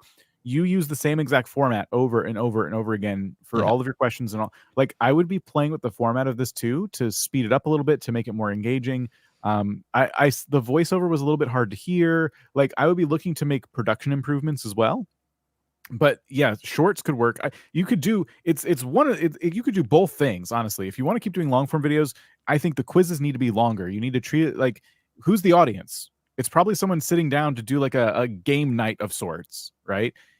If they're watching a long form video. If it's one question, then yeah, it's great for like a short, just to give people a quick, like, mental exercise in the middle of their brain dead scrolling session while they're looking at cats and trick shots and whatever. And as we scroll down here, they've been pretty much at this format for about a year, and the video lengths were pretty similar there, and it looks as if the whole format hasn't changed that much. So I'm getting almost like a let's play vibe here, Dan, in that they're trying the same thing over and over again and expecting something different and some miracle to happen. The other thought I would have is maybe you try and niche down a little bit into, it might be movie trivia or riddles based on like a certain how do I put this, class level, like whether it's kindergarten, high school, like just only geniuses. I know it says only a genius can answer, but I'm wondering, like, only rocket scientists could answer this, or trying to add something fresh to this, because it looks as if the creator is in automatic mode at the moment, just churning through, pumping out stuff, and it doesn't seem to be working that well. Yeah, I mean, the most popular video is less than 500 views, and they've made 150 views at this point. I'd be expecting some improvement on return on investment. absolutely. I think this is like an example of a channel that's been at this a while. They're trying the same thing. They're getting the same results. Something has to change. All right, then let's pick another channel. We're going to the gaming zone now, so we have to change a number to 433. And I've just got to remember all of the order of things that I need to do before picking out this number. It is 224. So we're going to rotate between gaming and non-gaming, because we know there are so many gaming channels here. I guess we kind of just audited a gaming channel, but more of a quiz channel. So we'll let them off for submitting in a non-gaming form. The gaming universe is a big promise, that, Dan. The gaming universe. 1,450 subscribers, 300 plus videos. And we're looking at Kratos, God of War, also Fortnite, also Grand Theft Auto 5, and Roblox. And they publish, for a gaming channel, fairly infrequently. The amount of stuff going on here too. I'm seeing Grand Theft Auto, I'm seeing God of War, I'm seeing Roblox. There's should you play Roblox horror games? I like that each of these videos have a specific topic. I'll say that. So like, is the GTA 5 Casino Royale still worth it? It's not, because they call themselves a Let's Play channel of forum, but it looks like they're actually speaking on actual topics, not just playing a game. At least on the surface. Now, let's click on that Grand Theft Auto Heist video and see if it starts out as more of a video essay or if it's just them playing Grand Theft Auto. All right, let's do it. Zip it. Okay, taking a while here for the intro. Why do you have eye makeup? Because Waluigi has eye Okay, makeup. so let's pause it there. Okay. Pause it there. Yep. All right. So this did seem like a Let's Play kind of video, right? What I expected with the title and the thumbnail, the way it was, is an actual conversation about how this is Heist, it's been the game for a while, and it can be a Let's Play, but it has to have a proper intro, right? Today we're going to try it and see if it's even still worth it, because I can make money doing all these other things, so should I even bother with this? We're going to test it out. So, and then you can roll the gameplay footage. But because it just starts and there's voices, there's faceless voices in the background, and we don't know who's who, we don't know who the quote host is of the channel, it's confusing. And so when you have a video that has a decent title and thumbnail, a good pitch, but people click on it and they get confused, they click off. And YouTube sees that and they're like, I can't keep recommending this video. People keep clicking off of it. So that is like one thing I'll say. Now, there is a conversation to be had, Rob, about the sheer vast amount of different games they're playing. They're not catering the entire channel to one particular audience. And while I have said recently, hey, play multiple games on your channel, cater to one audience, though. Like you still got to remember, you are trying to build an audience. So you can play Grand Theft Auto and God of War and stuff, but like what now there has to be a different through line. What's unique about the content that is going to make the same person potentially come back to watch video after video? And that's kind of missing here too. I saw Mario and I'm seeing Grand Theft Auto, and that's two separate corners of gaming, in my opinion. Like, think of the audience for Mario, think of the audience for Grand Theft Auto. We have an M-rated game and an E for everyone game. Like that, I know that sounds silly, but that stuff matters, right? Like it really could slow you down on your path to growth if you don't figure out like what is the thing that brings these two games in common. You're the glue that holds them together if you're going to do that. So now it has to be a really interesting concept that people have come to know and expect from you. And what I'm saying is pretty high level stuff. Like, this is going to take a while for you to learn and figure out. So I'm just kind of giving you a lot right now. But the biggest thing is when you start to narrow down your focus a little bit, it's going to make it easier to make videos. And then think about what people are going to be having in their heads when they see that title, they see that thumbnail. What is their expectation when they click on that video? What's the first thing they should hear, right? You need to reaffirm the click. You need to promise them that this is exactly what's going to be talked about today. You're testing this out. You're testing it out in a certain way. Trust me, stick around. You're not going to want to miss this because we're going to see if this is even worth it anymore. Like, that's what people want. I'm not saying word for word, but that's what people want to know when they click on the video. Did I click on the right to video? Let me ask you this as a final point on this channel then, Dan. Given what they've done on the channel over the last 2 or 3 months, and then we have what I would say is a little bit of an outlier. This video has not done too bad, 300 views in the last 3 days. Oh, 3 days. That's not bad. The previous few, which haven't done well. They've got this one on God of War, which is due to premiere in 4 days' time. Do you think that should be the next video that appears on this channel? And if not, assuming you say no, what should be the next video on the channel? So it can be. Again, I don't think I'm going to convince this person that they should only do, for example, Grand Theft Auto videos. I think that could help them just to stick to one thing for a while to kind of get their legs under them. If that's going to be the next video, I would look at it now that it's sitting there. We know it's coming. It's been made. Look at it and ask yourself, based on the conversation we just had, when I click on this video, if I'm a new person who doesn't know this channel at all, like, am I getting what I expected? Does Kratos get a new pet? I don't really know what that means. Yeah. You played God of War and you don't know what it means, right? I was thinking, do I really care if Kratos gets a new pet? I'm more interested in if the creator pictures it like Kratos' new pet is OP in the sense that like it gets like a huge stat boost, or like it just can kill big bosses in like with one attack. Yeah. I feel as if that would be more interesting and intriguing to the viewer. That's a good point. Now, you can change the title to that if you want, but remember that you have to make sure the content lines up with whatever title change you're going to make. So if you're like, oh, Rob has a good idea there, look at the intro.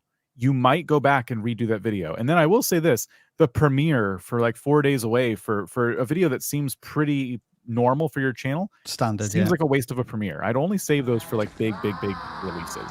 Indeed. Just change it up if you agree with our advice and then post it. All right, I forgot to reshuffle the numbers, but oh well, I picked a channel now, so we will go with the Car Hub as a non-gaming channel, and they are as follows. They have 400 subscribers, 42 videos, and I'm just going to say it, some phenomenal thumbnails. Yeah. These are fantastic. Why are they fantastic, Dan? We got to try and communicate this to the audience now, why we think these are so fantastic. The message is being communicated really, really well. We don't have to click on the content to know what the content is about. Yeah. And like we've seen with some channels today, that's not the case. But this channel, I think, is nailing that. How I fixed this BMW E39 with fire. There's the car. It's on fire. It happened again. They're looking panicked. we can talk about room for improvement, but like I think the way they've arranged their thumbnails, they have a certain style, you know, that they're using the big, easy to read yellow text. They're using the facial expressions, and they're making it clear what the video is about. So all of that, I'm sorry, the channel's firing on all cylinders. Nicely done. Yeah, when you just look at these thumbnails, like you don't really have to think about them. They just make sense immediately. And it's a curious juxtaposition whereby these thumbnails are simple, but sometimes that makes these types of thumbnails really hard to actually make. But I would say that the creator has kind of nailed down quite a good template. You know, a text that's big, fat, chunky, contrasts well with the background, very easy to read. It's one or two words, and their focus is on this BMW or BMWs of this type that they keep what looks to be abusing or making worse or making better, and they create a reaction. And I just say bravo, like continue to make the packaging as strong as this. I guess now that we've said that, what could they do to improve their content? Are the titles perhaps a little long because they're all getting cut off?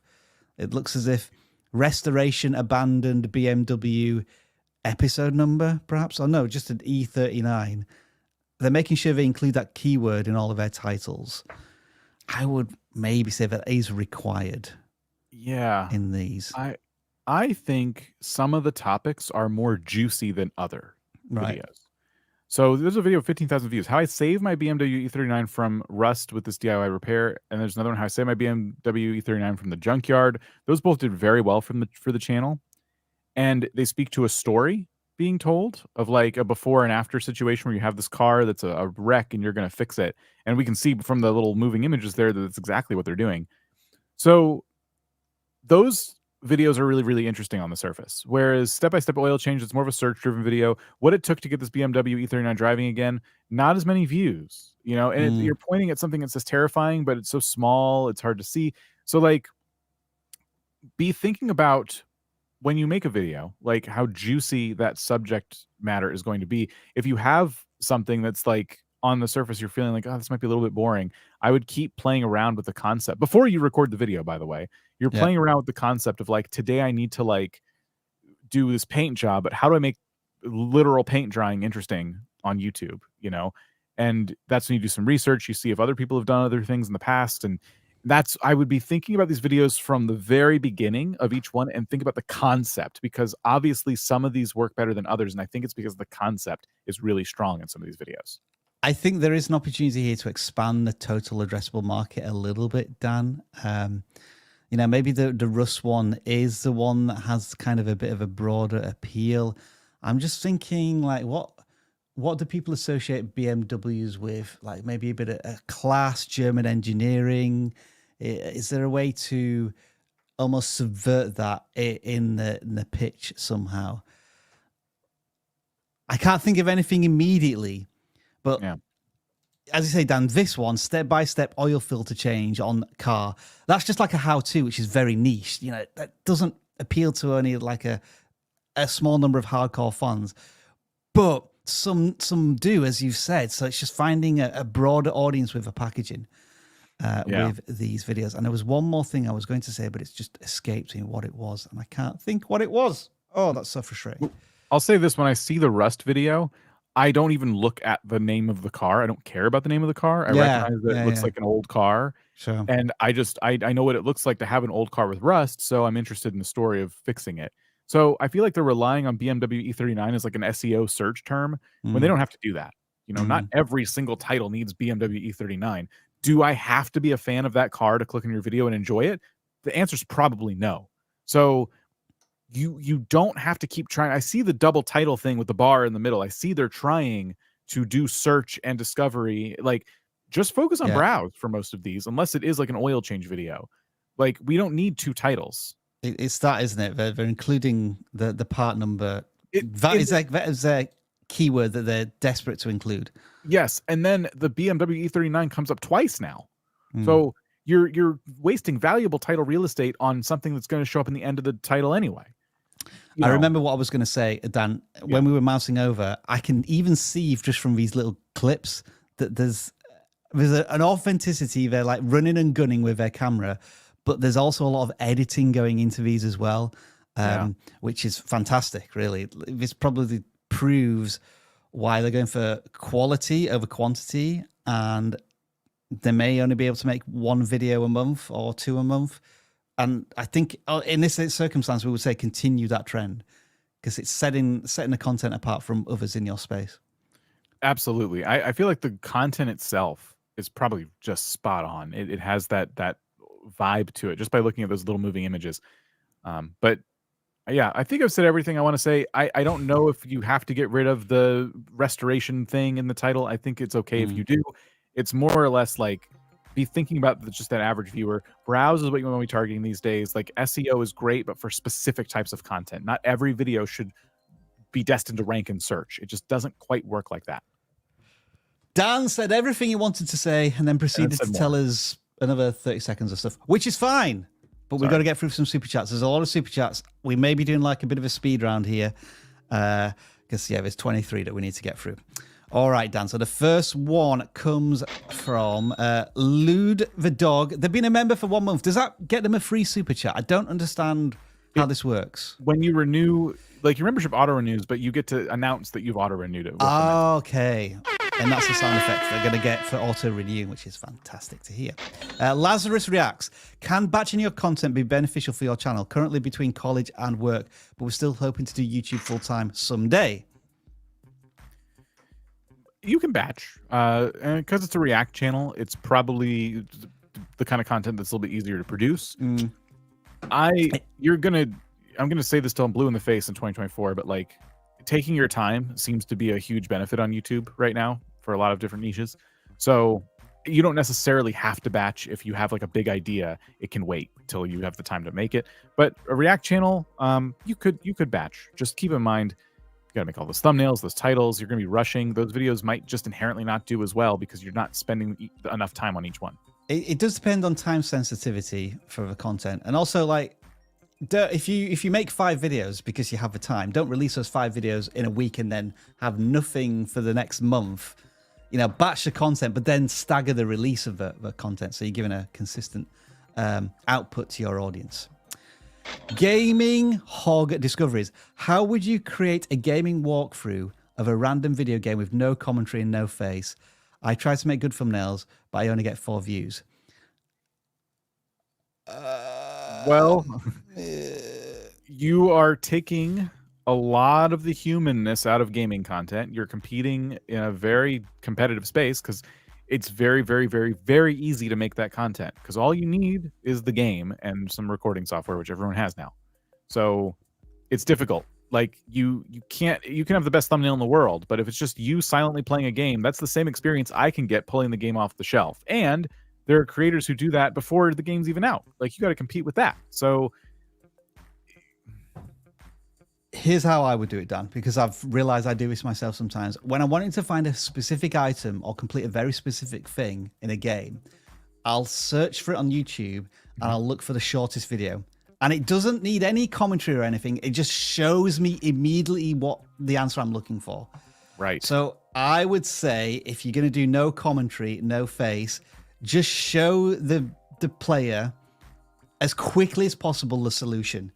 And that's it. You make like 100 videos of them. Like when I've been trying to find specific things in games, like an item, or like I've missed something in a level, I'll want a 40-second video on the solution. Right. And I found myself looking on YouTube a lot for that type of stuff. That's true. I mean, now you're going to be filling a gap. It's harder to make that content, but not by much. And you're filling a gap in the market. Old Man Gib, huge shout out to Coach Antonio. I wish I would have invested in a service a lot earlier in my YouTube journey. Let me just screenshot that for Antonio and I will send it to him. And who knows, maybe he'll say thank you with a video message to you. So, of course, Old Man Gib is one person who is taking advantage of the Coach program we have here at vidIQ. There is a link in the description, by the way. I forgot to mention that earlier. There's a link in the description that will take you to the coaching page, and I do think we have spaces available at the moment, but of course they are always limited because they go very quickly. Baza Bush, does changing the thumb and title push your video out again? We're still getting asked this question. It's not suddenly going to give you an extra 10x impressions because you've changed something. It will still continue to test that audience that it's testing with, and if that audience reacts more positively to the changes, then yes, then it may start to push it out to a broader audience. But it's not like a hard reset when you make changes.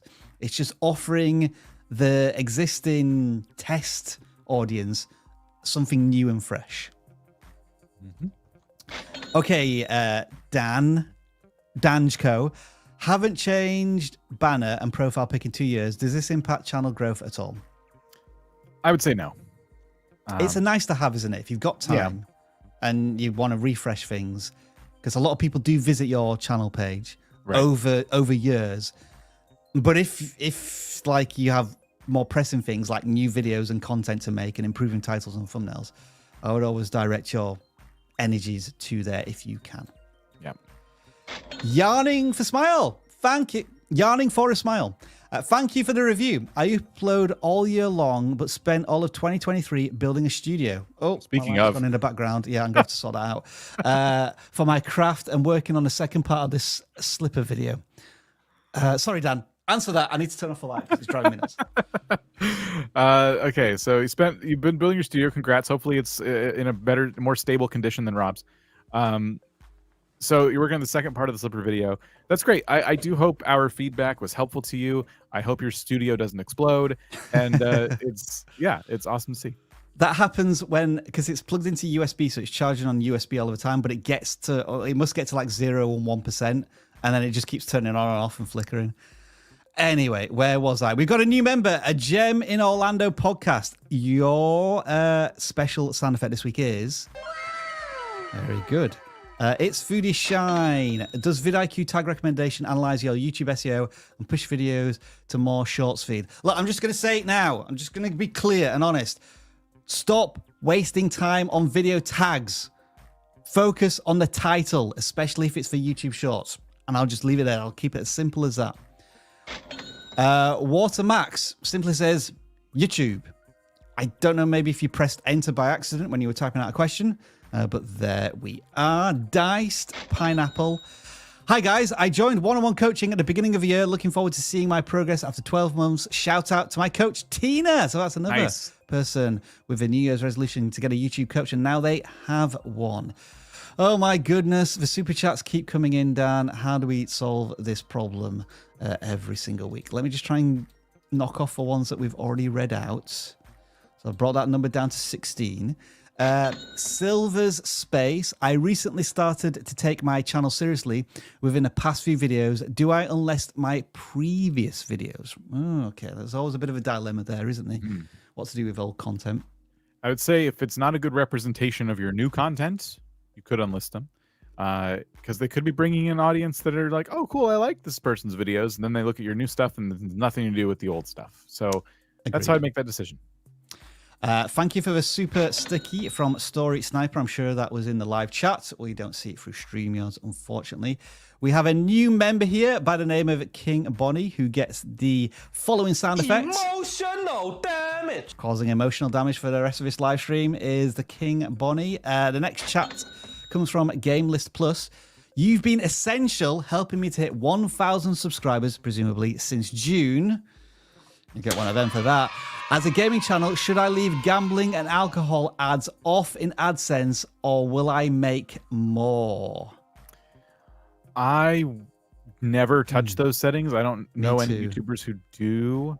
Yeah. Because I think they're going to choose anyway. They're going to choose what kind of content they want to advertise on. So I don't think you have to worry about it. I mean, it's great that you're thinking about your audience and how to ethically advertise with them. Maybe if you do start to see these gambling and alcohol ads on your content and you don't like that, it makes you feel icky, then maybe that's the point at which you would make that change. But I would say when you're first getting into monetization, let's just let YouTube take care of everything and see what happens. But congratulations on hitting monetization. The Nocturnal Nook.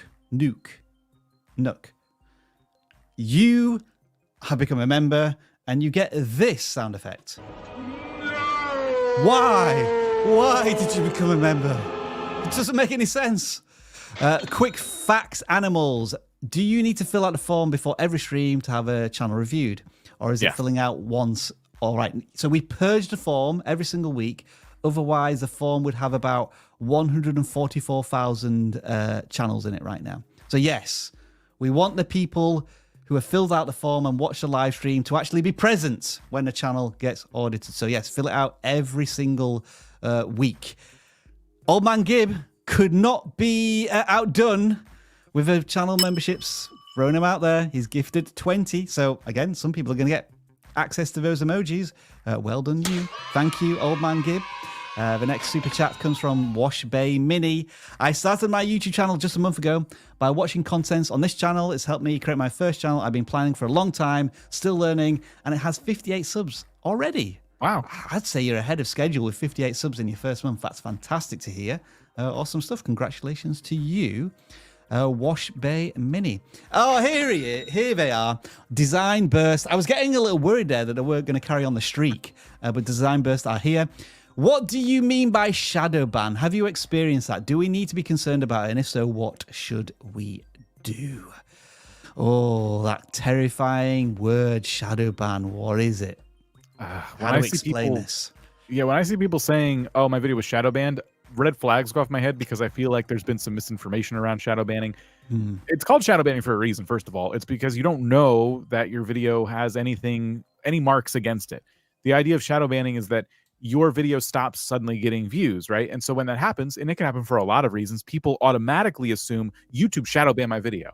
But in most cases that I've seen, YouTube gives you a signal as to why that video is being suppressed in some way. You don't get lost and you don't understand why. Now, I'm not saying it doesn't exist, but it's just like boogeyman, and I think people use it as a way to blame someone other than themselves if content isn't doing well anymore. A lot of times, it can be something other than your fault. Someone could have made a better video that's filling that void, and now you have to step up your game. Like, that happens all the time.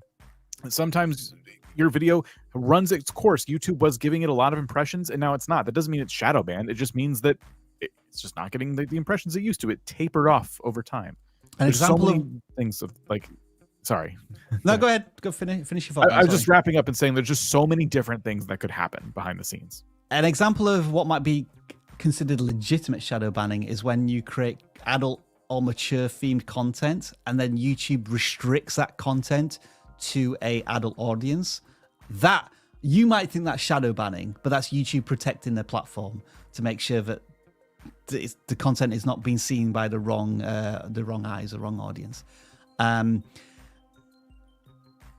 only way to answer should we be concerned about it is read YouTube's policies and guidelines, because if you break them, you should get warnings and community guideline strikes and so on. But they will be an indication of when YouTube might suppress content. I guess one of the potential shadow bans could be like it's a fully automated AI channel whereby a human isn't involved in making the content whatsoever. And if YouTube can identify that, yeah, it may, shadow ban it in that sense.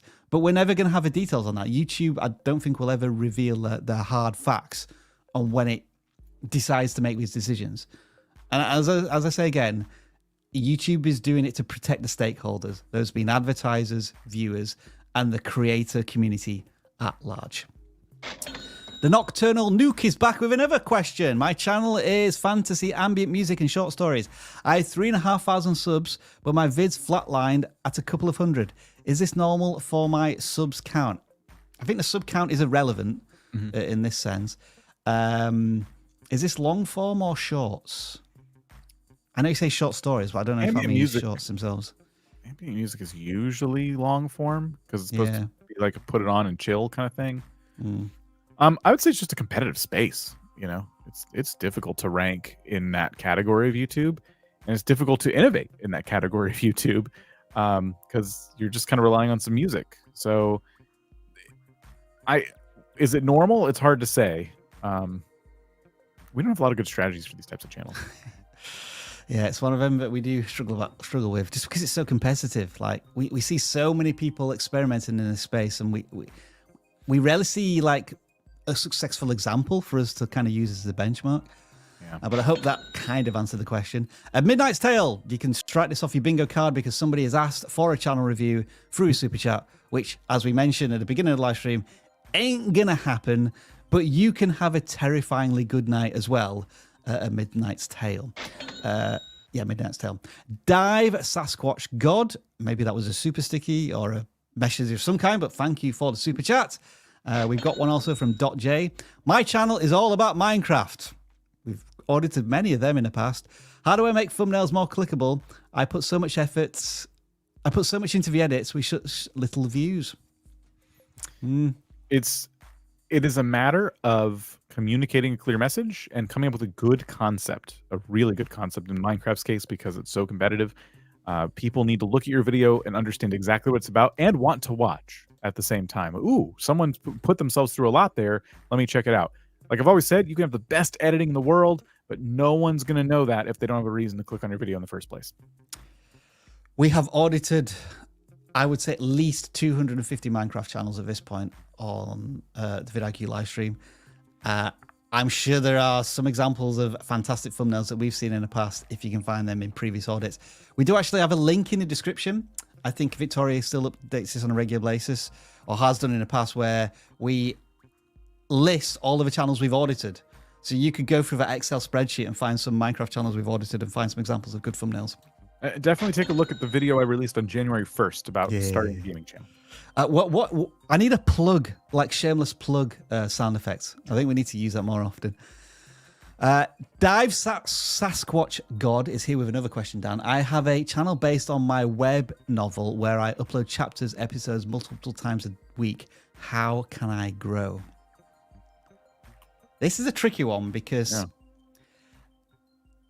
the simple fact is, on YouTube, typically nobody cares about you to begin with, and so it's hard to get them to care about your web novel. Even if it is one of the greatest pieces of science fiction the world has ever seen, it needs that discovery first. So we're talking about this total addressable market here. How do you make the content more accessible to a broader audience? And maybe you need to have some videos about like some educational content, like how to write how to publish your first web novel, the elements of a good web novel. How long should a web novel be? Maybe there's kind of a search element that you need to get discovered first. That would be my thought, but I'd love your alternative ideas if you've got any, Dan.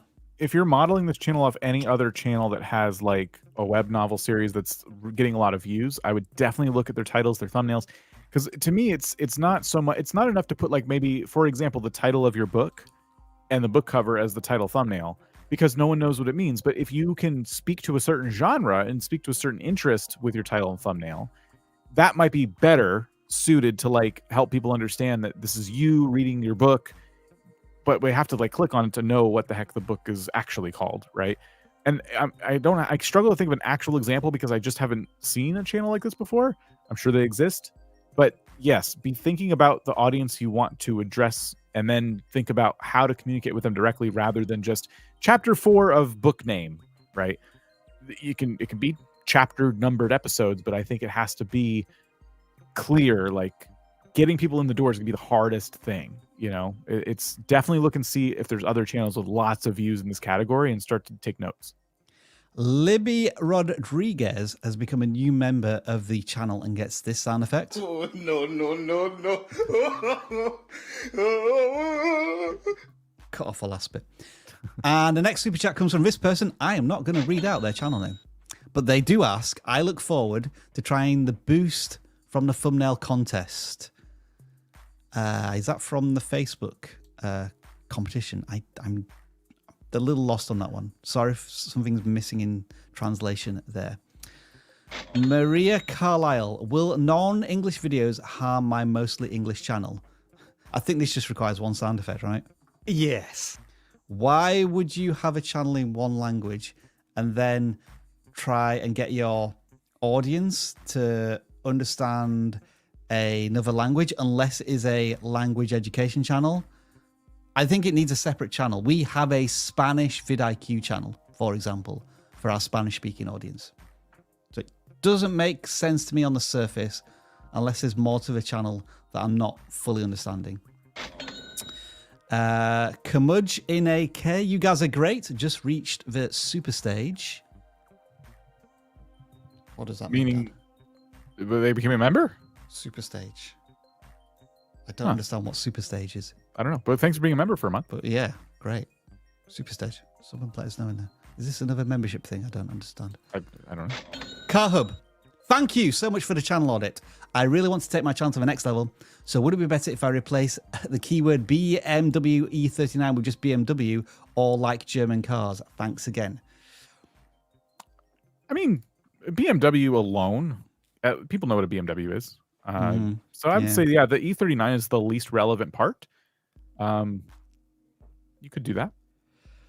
I would check traffic sources. Let's just make sure that you're not getting all of your traffic from the search term BMW E39. Yeah. Good point. It's likely not going to be, but I just want to add that caveat. Yeah. But yeah, I think the thumbnails look fantastic, Dan, don't they? But the titles are just fully laden with text. I think if you were able to just create a really curious, intriguing title to go along with that thumbnail, I think that just has more of a quick human connection and may win the click.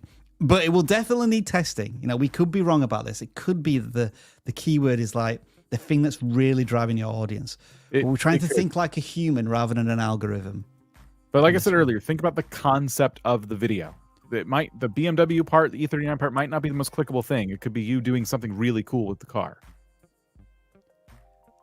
The Humble God. I'm a monthly subscriber on vidIQ. I presume you mean vidIQ Pro or Boost. Thank you for being part of the vidIQ family. We hope the tools are helping you out. Texas Dark Skies. My YouTube channel is about astronomy and space.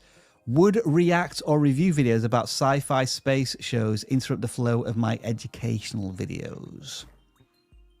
It could. Only because you've been building an audience that expects that educational edge.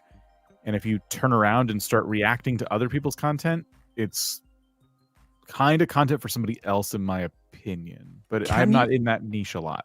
Can you add educational questions into those reviews? Because that could be a way of like really increasing the total addressable market. For example, like I'm just picking this out of the top of my head, but like, can the Millennium Falcon really fly that fast? Like it can do something or other in 12 parsecs or whatever. There's that famous line.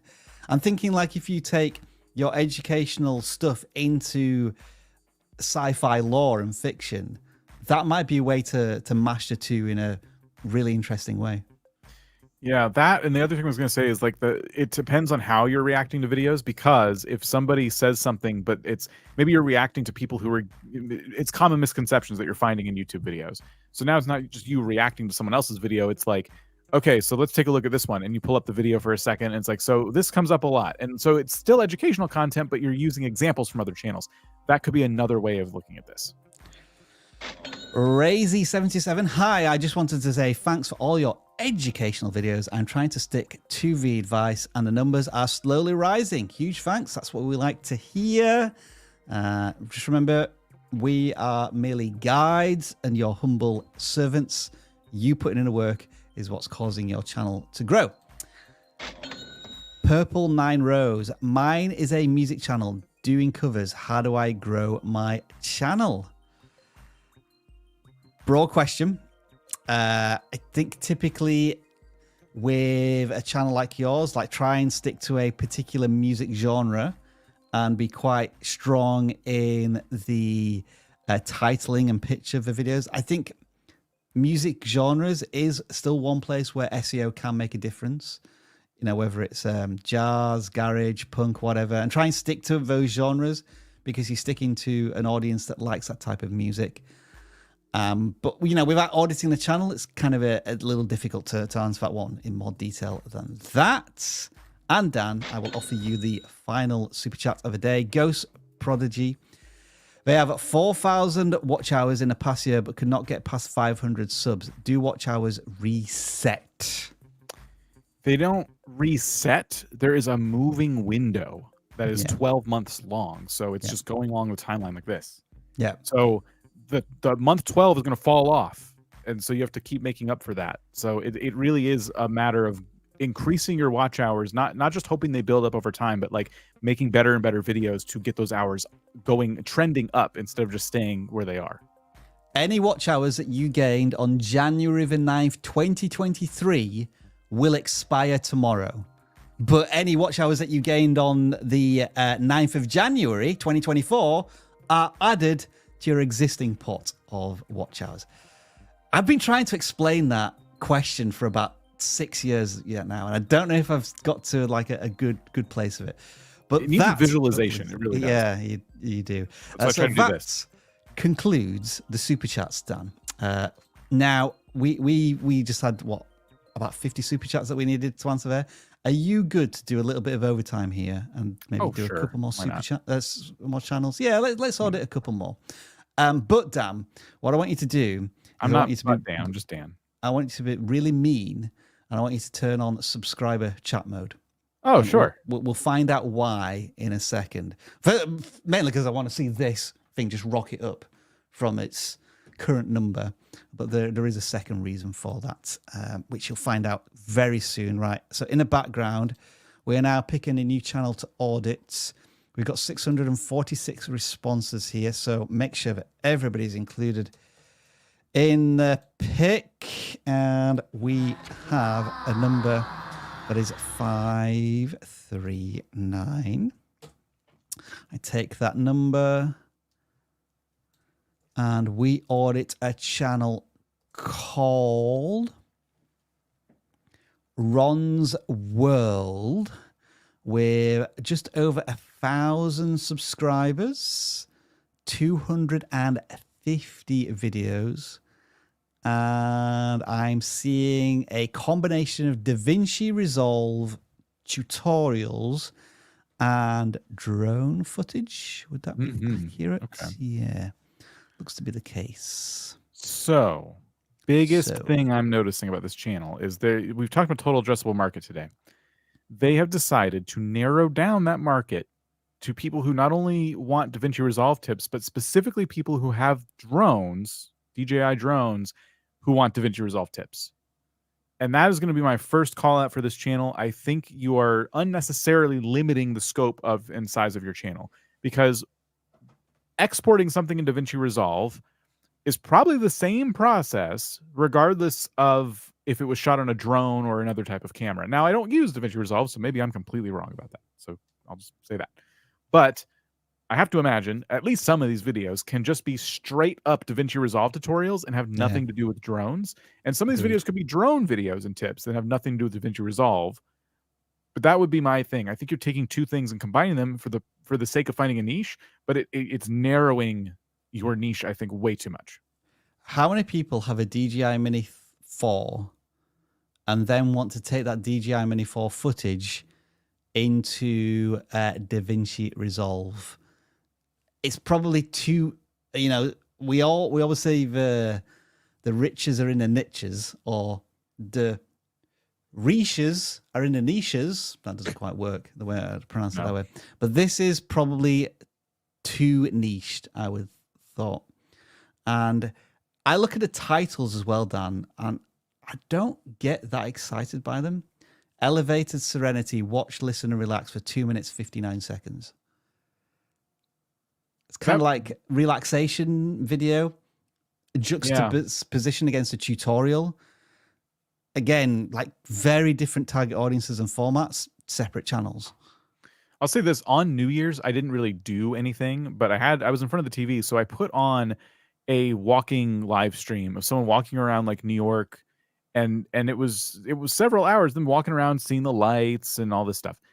And that was something I didn't want to keep having to flick through, right? It was supposed to be on in the background. And so when I see like a calm relaxation video, I instantly think that could be cool background TV fodder, but it needs to be more than 3 minutes long. I don't want to keep having to put something on in the background. You know what I mean? So again, always be thinking about who the content is catered towards. Like, why are people going to watch this video? Sometimes videos do have a utility to play like that, and you want to make sure that's done right. There Just are seeing if there's any outliers. There are cases where it's like there's certain drone specific things in DaVinci Resolve, but I would ask the creator, even if the DaVinci Resolve and the drone thing have to go hand in hand sometimes, could you not also do other DaVinci Resolve tutorials and again expand your reach a little bit more? DaVinci Prologue. That just didn't really give me any results, did it?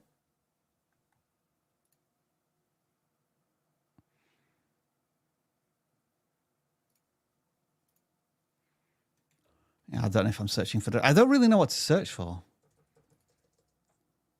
That's another, I would say, a bit of advice too, is answering questions people are actually like.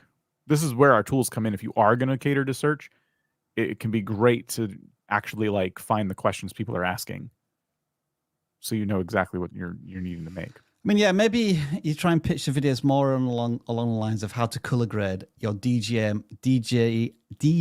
Mini footage.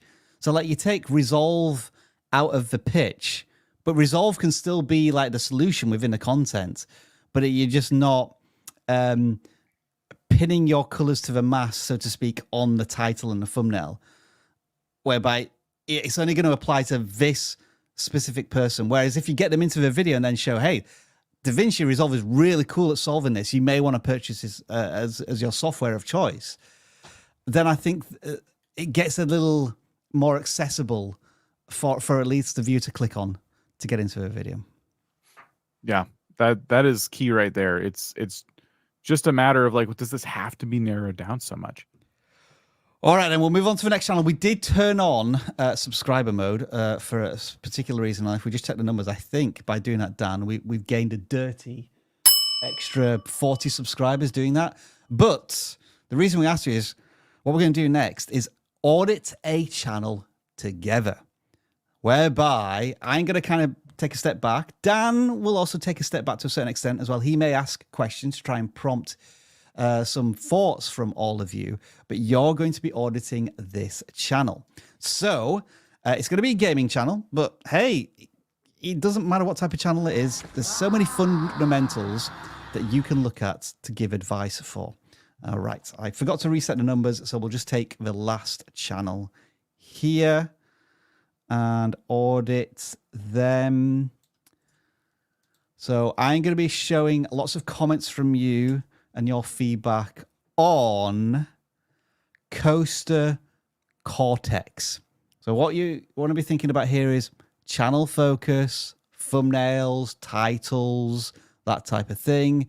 And Dan, I do kind of want to just throw it over to you to kind of think about the type of questions you'd be asking the creator and so on for this channel with nearly 700 subscribers and 80 videos.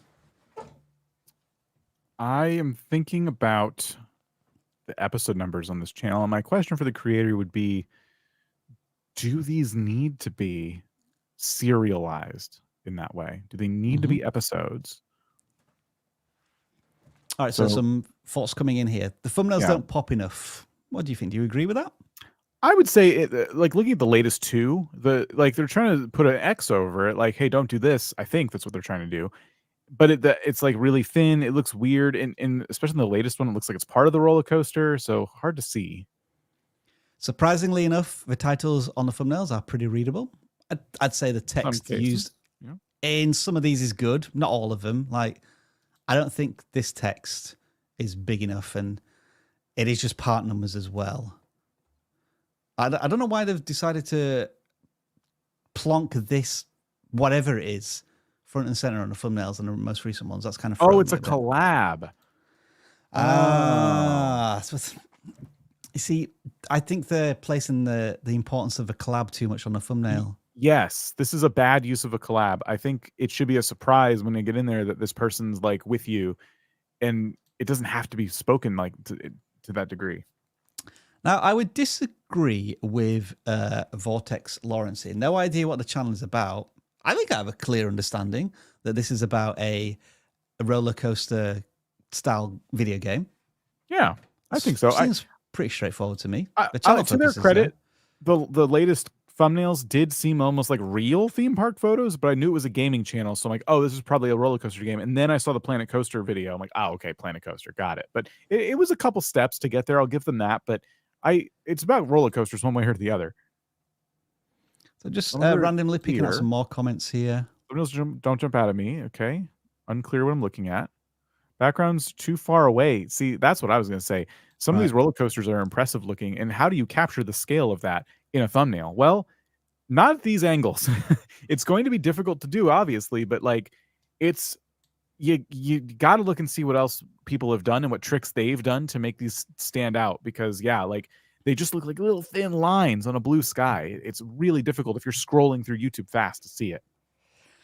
Now, this is, I would say, a subjective opinion, and you have to appreciate that, even if the content doesn't appeal to you, just given the packaging, I think the packaging of the thumbnails and the titles would appeal to a certain extent to a person who's interested in this video game. Yeah. And so you got to try and put yourself in a viewer's perspective and the target audience. What I like about this channel is they're doing stuff.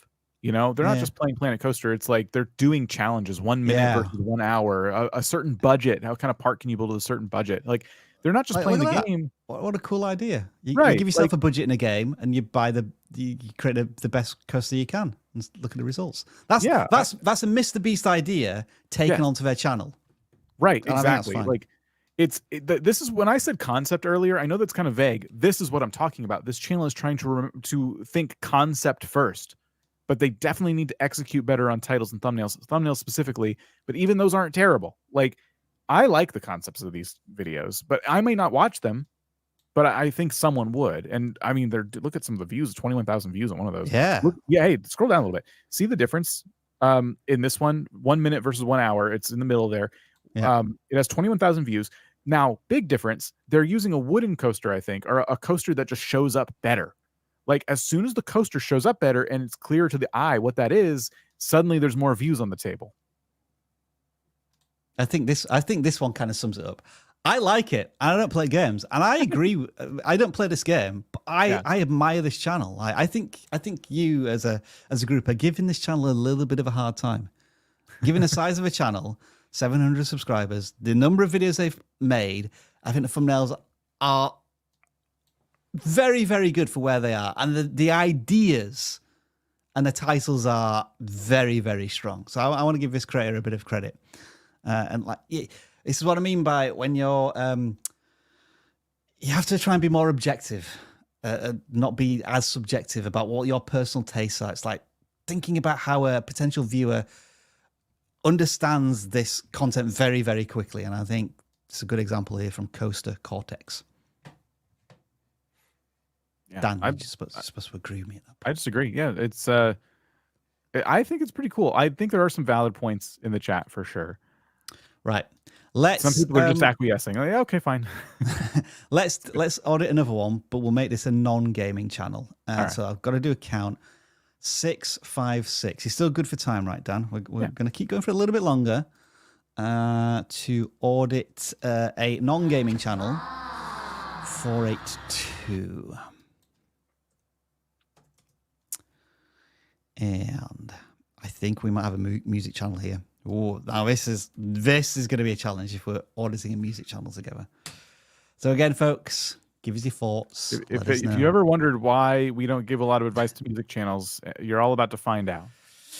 Okay, so Two Lo-Fi Souls. They have 200 subscribers, 100 videos.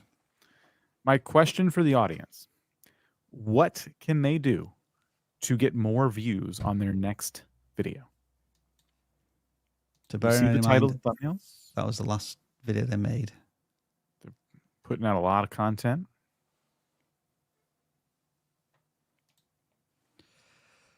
So, this is a typical one, isn't it? The thumbs are not clear what the video is about. Do you think Dan, that these thumbnails should include text. For example, the genre of the music, just to stop that scroll. I don't know if that's right or wrong. I'm kind of asking the question here. Yeah, they might need something like everyone knows who Lo-Fi Girl is, and part of the reason I think that thumbnail works so well is because it's like the visualization of somebody listening to music while they do something, and these are just really pretty pictures, you know. So it is some context is missing there. Lo-fi content make the thumbnail more relaxing. Oh, are these not relaxing enough? Decorating Christmas trees can be pretty stressful. Taking care of kittens, a lot of work. That person sitting on the ledge there with all those candles, they had to bring all that equipment there and get all set up. Like, oh my gosh, it probably took forever to set up. Yeah, maybe these are really stressful. Right, a couple of people made this point. I think this is really interesting. The video's 2 minutes, and somebody else said the videos are too short because it's lo-fi music. It would be something that would be listened to in the background. I think that is probably the best piece of advice we're going to get for this creator. I wasn't even looking at the timestamps. I was assuming they were long. Yeah. So what do we think? Do we just make these like 20-minute videos on a loop, or just like add a subtle beats here and there to change things up? Definitely an increased playlist size would probably be, you know, required for a longer video. I wouldn't loop it. Here's another interesting question. AI generated thumbnails. I think they are. I think they are too. Then it leads to a question, is it AI generated music as well? Yeah, right. I think that's subjective. A lot of people might avoid it because it's AI images. A lot of people might not care. A lot of people might not know the difference. But again, it almost doesn't matter in that sense. I'm just more concerned about, like, it doesn't, like has been mentioned in chat, it doesn't look like a lo-fi channel. And then most lo-fi playlists I listen to are 30 minutes to an hour long. So there's maybe a big suggestion for you. Do they have playlists? They do have playlists. So they are adding to them on a regular basis, it looks like, as well. But we spoke about how we have our reservations about playlists. And sometimes just creating a video, a big, long compilation video of a playlist is the better idea. Well, I actually think, Dan, that the vidIQ community really helped us out with that. That did great. Yeah, that was a good one. That was a good one. Let's just click on one and listen to like 5 seconds of it.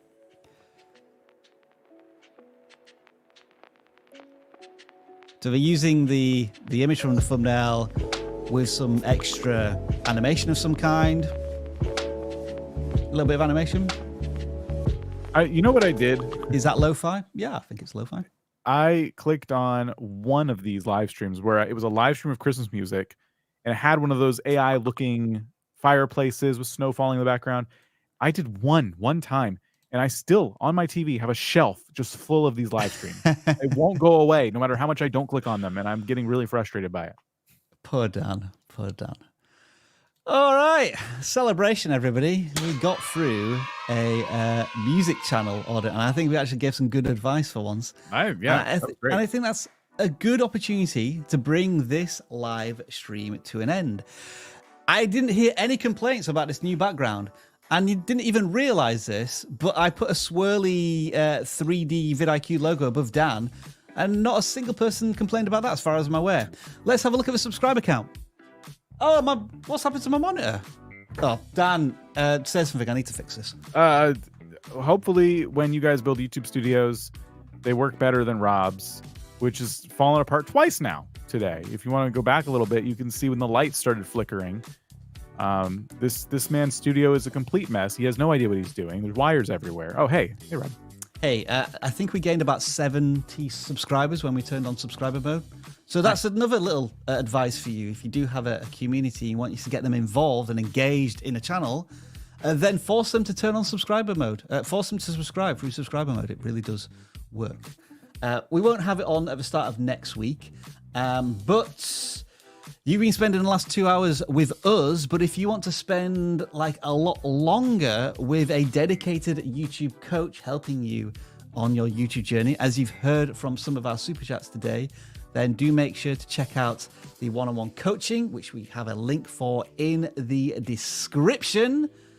If you want to start 2024 seriously on YouTube, then I do recommend getting a coach to help you grow your channel, build a community, and turn it perhaps into a sustainable business by this time next year. Dan, final thoughts, and then I'm going to outro this bad boy. You all did great today.